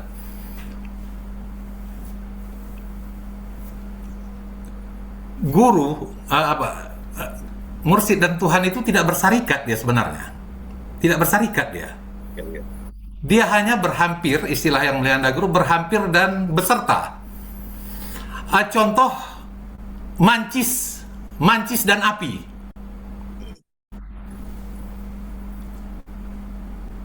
Kita merokok, ketika kita bilang sama kawan kita minta api lah, kita bilang. Yang dikasihnya bukan apinya, mancis. Karena diyakini bahwa di mancis itu nanti akan ada api, karena si mancis itu mempunyai rukun dan syarat untuk terbitnya api. Tetapi yang pertama, mancis itu bukan api. Mancis bukan api. Dan ketika dihidupkan, bukan si api bersarikat dengan si mancis. Kalau bersarikat, berarti mancis itu dibakar api dia. Lebur dia sama api, dia tidak. Nah ini hati-hati lah ya. Jadi apakah metafor? Dia tidak bersarikat. Nah ini menjelaskan, dia tidak bersarikat dia. Cuman ada dia beserta dan berhampir. Tidak mancis jadi api, tidak api jadi mancis, tidak. Sebenarnya ini teknologi hari ini yang langsung kita rasakan. Kita hari ini bercerita. Bang Aidil ada di depan saya. Ya. Entah berjarak mungkin di Jakarta ini sekitar 40 kilo. Ya. Yang di Medan berjarak 2000 kilo. Tapi kita bertemu, dan ketika kita bercakap sampai pesan kita. Tetapi ada orang di samping rumah saya ini, dia nggak dapat ini, walaupun dekat, hanya berjarak 1 meter dari rumah saya sekarang nih. Jadi masalahnya dekat atau tidak, masalahnya gelombangnya dapat apa tidak. Jadi walaupun dia di samping rumah saya, kalau nggak dapat link tadi, nggak berjumpa di sini. Jadi walaupun wa nahnu aqrabu ilaihi min hablil warid, walaupun dia lebih dekat daripada urat leher, kalau gelombangnya nggak dapat, mohon maaf, dia nggak dapat. Tetapi jarak 2000 km Medan Jakarta nampak di sini. Tetapi walaupun nampak, ini macam Ustadz Bahtiar ini nampak jelas, kita bercakap, tapi nggak bisa saya sentuh. Ada perbedaan dimensi, tapi kata-kata sampai. Inilah yang ada satu kata-kata dalam istilah tasawuf, jauh tak berjarak, dekat tak bersentuhan. Jauh tak berjarak, dekat tak bersentuhan. Jadi tak bersarikat. Jadi mohon maaf, apakah sebuah metafora dan metafora? Tetapi permasalahan apakah metafora atau tidak, nanti jawaban adalah praktek. Praktek yang bisa merasakan, praktek lah. Jadi ini sebenarnya penutup. Udah sebenarnya tadi nggak saya bacakan. Aduh, mana tadi ya? Mana tadi loh?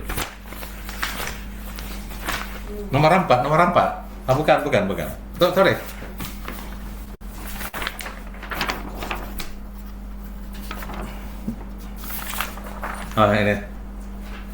Ini sebenarnya tadi nggak saya jawab. Dia terakhir rantai, betul? Inilah sebenarnya nggak saya bacakan tadi. Saya ulang Bang Aidil ya. Pendekatan ilmiah yang bersifat pasti. Pendekatan ilmiah yang bersifat pasti dan memiliki rumusan tertentu akan lebih mudah memberikan pemahaman dan dapat menjadi media pendukung metafisika dalam ruang lingkup metafisika atau ilmu eksakta, menjadi media pendukung untuk lebih mudah dalam memahami hal gaib. Satu lagi, bahwa problema metafisika yang sesungguhnya dapat dibuktikan eksistensinya dan diterapkan. Jawaban, Dalam agama Islam yang kami ketahui, cara ini ada, yaitu ilmu tasawuf dan tarekat, sedangkan dalam agama dan kepercayaan lain, kami tidak tahu. Jawaban, masuk TN dan suluk serta uji coba. Itulah dia. Nah, itulah jawabannya. Hah? Itulah dia. Ya Bu ya. Hah? Hah? Ya Bu ya. Jadi kalau nggak sampai dalam tingkat praktek, itu agak berat. Itu aja. Masalah keyakinan. Tetapi kalau ini kan yang paling ditakutkan syirik, salah satu syirik ini. Ya, betul ya. Ini kan yang ditakutkan salah satu syirik ini. Dia tidak bersarikat. Jelas tidak bersarikat. Tapi berserta berhampir. Nyatanya yang kita ini nggak bisa saya pegang, tapi gambarnya nampak nggak bisa saya pegang. Tapi ribuan kilometer ada di depan mata. Ada di depan mata. Tapi nggak bisa saya sentuh orangnya apa. Tapi ya jangan pula dibuat. Bang Diding, tolonglah nanti minta uang 100.000. Iya katanya di sini. Bisa dikirimnya. Tapi jangan dikirim betul Bang Diding. Ini contohnya, nanti dikirimnya pula betul. Jadi Bang Edil, ini apa tadi? Bahwa sains dan iman itu memang, ya saya paham itu. Bahwa ada yang mengatakan masalah agama nggak ada dulu ada. Masalah agama nggak bisa diilmiahkan. Ada yang mengatakan itu. Ada. Saya tahu dalam. Jadi ini sebenarnya dakwah dalam praktek sebenarnya itu. Jadi istilahnya kritik terhadap metafisika eksakta itu ya itu ya. Tapi nanti supaya lebih detail lah tadi apanya ya. Kira-kira Bang Aidil macam mana? Bisa ini kira-kira cukup nih apanya? Bisa dipahami Bu ya. Bisa dipahami. Jadi memang kalau nggak macam mana mau dirasakan ya? Macam mana dia ada fenomena itu ada, nggak bisa tidak. Dia kalau dia hanya sekedar sampai cerita tentang tingkat apa itu nggak bisa. Ini mohon maaf Bang. Ini Iman TRD Bang Iman Jero nih bukan? Siap Bu ya. Assalamualaikum Bu. Bang Iman Jero ya? Iya siap Bu ya. Ya. Dia ada fenomena ini. Saya tahu kali. Dia ada fenomena saya tahu dan saya cerita. Ketika dia cerita fenomena saya benarkan dan segala macam, tapi tetap saya tanya, pasti yang saya tanya pemicu pertama itu apa. Jadi mohon maaf, di antara kita pun yang sudah masuk ini nanti akan mendapat fenomena kadang-kadang berbeda, tetapi ada benang merah yang sama. Jadi dia banyak, dia tempat saya dirasakan ada juga beberapa kawan artisnya yang ya ikut masuk, tapi dia tetap ini nggak ada bang. Bang Aidil, saya dengarkan aja cerita Islam. Bang Aidil.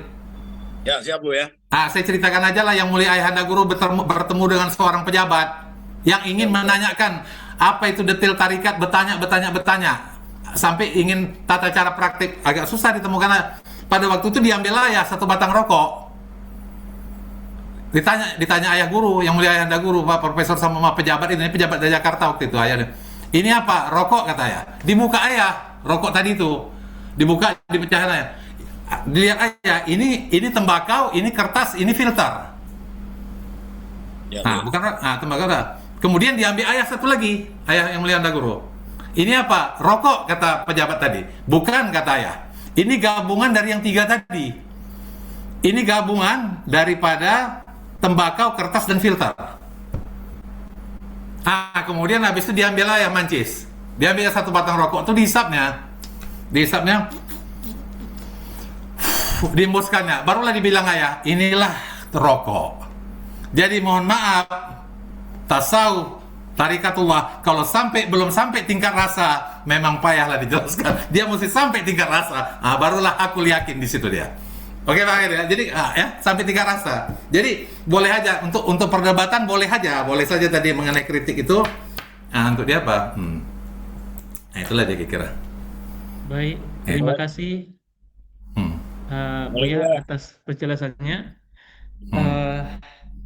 Karena waktu dan kondisi ini Buya sudah menjelang asar, memang kita lihat masih banyak yang ingin bertanya dan yakin kita audien ini semuanya pengen kali bertanya dengan Buya karena seperti ini jarang kali Buya. Iya. Karena melihat waktu kita mau sholat asar dan kondisi juga seperti ini, mohon maaf kepada seluruh audien yang berhadir pada hari ini, kita tidak bisa memenuhi semua pertanyaan. Insya Allah dari pertanyaan ini, keinginan ini kita doakan nanti Buya memiliki kesempatan lagi Oh iya, untuk iya. bersama-sama dengan kita Buya. Ya. Insya Allah. Mohon maaf ya. Pertama, saya sebagai penutup, saya mengucapkan terima kasih banyaklah atas seluruh hadirin hadirat yang hadir, seluruh Pak moderator dan yang berpartisipasi ini. Walaupun yang akhirnya pertanyaan ini tidak bertanya metafisika, udah bertanya kaji rasanya, nampaknya lebih banyak dari Oke lah, nggak ada masalah apa. Tapi teori-teori metafisika itu adalah tadi saya mohon maaf ada ya, saya ada mengasih flash disk PDF kepada, nanti saya kirimkanlah PDF tentang buku pengantar metafisika yang sudah saya simpulkan. Jadi PDF itu nanti bolehlah disampaikan kepada siapa di sana. Kalau mau perbanyak aja lah dari apa ya. Jadi supaya lebih mudah memahami sedikit aja, itu aja sebenarnya. Jadi sekali lagi terima kasih khususnya Pak Moderator, Bapak Rektor dan hadirin hadirat yang hadir. Saya bahagia dan gembira pertemuan hari ini. Alhamdulillah sehat pula. Sehat pula hari ini kadang-kadang apa. Terima kasih Pak untuk semuanya atas yang hadir. Semoga rahmat karunia Allah tercurah kepada kita semua. Dan kepada semua tercurahlah syafaat daripada seluruh aulia-aulia Allah kepada kita semua. Amin, amin ya rabbal alamin. Assalamualaikum warahmatullahi wabarakatuh. Silakan Pak Moderator tutup, Pak Moderator. Oke, silakan. Baik, terima kasih kepada Yang Mulia Buya Farki yang sangat luar biasa memberikan ilmunya kepada kita. Buya, perlu kami sampaikan, saking semangatnya Buya, di sini ada nonton bareng ini Buya dari Baitul Ja'far, ini banyak banget nih, dan juga dari Kalimantan Buya. Alhamdulillah. Iya. Pak Moderator tambah sedikit. Kira-kira berapa orang ya? Berapa apa ya? Berapa apa nih? Berapa orang yang ada? Walaupun kadang-kadang satu gambar bisa ada di belakang tak berapa orang, tapi kira-kira gambarnya aja lah, bukan orang ya. Ada berapa apa ya? Ada berapa berapa namanya? 265. Yang berapa ada di sini, Bu ya, yang berapa partisipan? Berapa partisipan? Berapa partisipan? 165. Tadi sampai 190 Bu ya. Tapi di sini Bu ya, satu Zoom ada nih, satu nonton bareng. Sepertinya ada puluhan orang juga ini Bu ya. Dan ada dua kelompok Bu ya. Iya. Bang Moderator, saya kepengen menyampaikan Buya, mereka ini semua pada senang karena rindu. Tapi kami tahu kadang-kadang kesehatan Buya tidak tinggi. Jadi ketika Buya merasa fit, Buya bilang aja ke metafisika, woi, aku mau kuliah umum, gitu aja. Atau mau satu lagi ke siapa bicaranya? Ayo ke Kiki atau ke ke Kiki aja. Oke ke Kiki. Pada rindu Iman Jirok Danu Kuncoro udah WA pakai emoji nangis. Oh ya, oke. Nanti ke Bang Kiki aja ya, ke Bang Kiki. Oke. Kembali ke Pak Moderator. Oke. Baik, terima kasih Bu ya, dan semuanya yang berhadir pada hari ini. Mudah-mudahan ini sebagai langkah kemuliaan untuk kita semuanya. Mudah-mudahan kita sehat, diberikan oleh Allah kekuatan, kemampuan untuk terus menjalankan amanah ayah guru kita, menjadi amal ibadah buat kita, dan mudah-mudahan tidak hanya di dunia ini, nanti di akhirat mudah-mudahan kita bisa berjumpa, bergandengan tangan dengan ayah guru dan kita semua yang berhadir pada hari ini. Dan mohon Bu ya, tetap murid-murid Buya yang ada di daerah ini, mohon doanya Buya. Amin. Insyaallah ya. Bersamaan kita untuk keyakinan kita, dan juga sama-sama kita mendekatkan diri kepada Allah Subhanahu wa Ta'ala. Amin ya. Baik, mungkin begitu penutup kita pada hari ini. Oke, sama-sama udah kita bertutup. Tepuk tangan untuk kita semua. Sekalian tutup, tepuk tangan untuk kita semua. Bapak. Masya Allah. Izin sebelum ditutup, kalau bisa kita semua buka videonya kepada admin untuk diambil fotonya. Oh iya, boleh. Oke. Admin disilakan untuk mengambil fotonya, jadi semua peserta bisa dapat nanti apanya. Oke, 1, 2, 3. Izin lagi. Bapak Ibu sekalian, kita ada 3 kali foto ini ya, karena ada 7 slide. 7 slide. 1, sekali lagi, 2, Yes. lanjut ketiga, oke, yang keempat, baik yang kelima, Ya. baik yang keenam, baik yang ketujuh. Alhamdulillahirrahmanirrahim. Selesai. Barakallahu fikum. Assalamualaikum warahmatullahi wabarakatuh. Waalaikumsalam. Warahmatullahi wabarakatuh. Waalaikumsalam. Terima kasih yang mulia Buya. Sehat selalu Buya. Terima kasih yang mulia Buya. Terima kasih banyak Buya. Terima kasih. Sehat selalu Buya.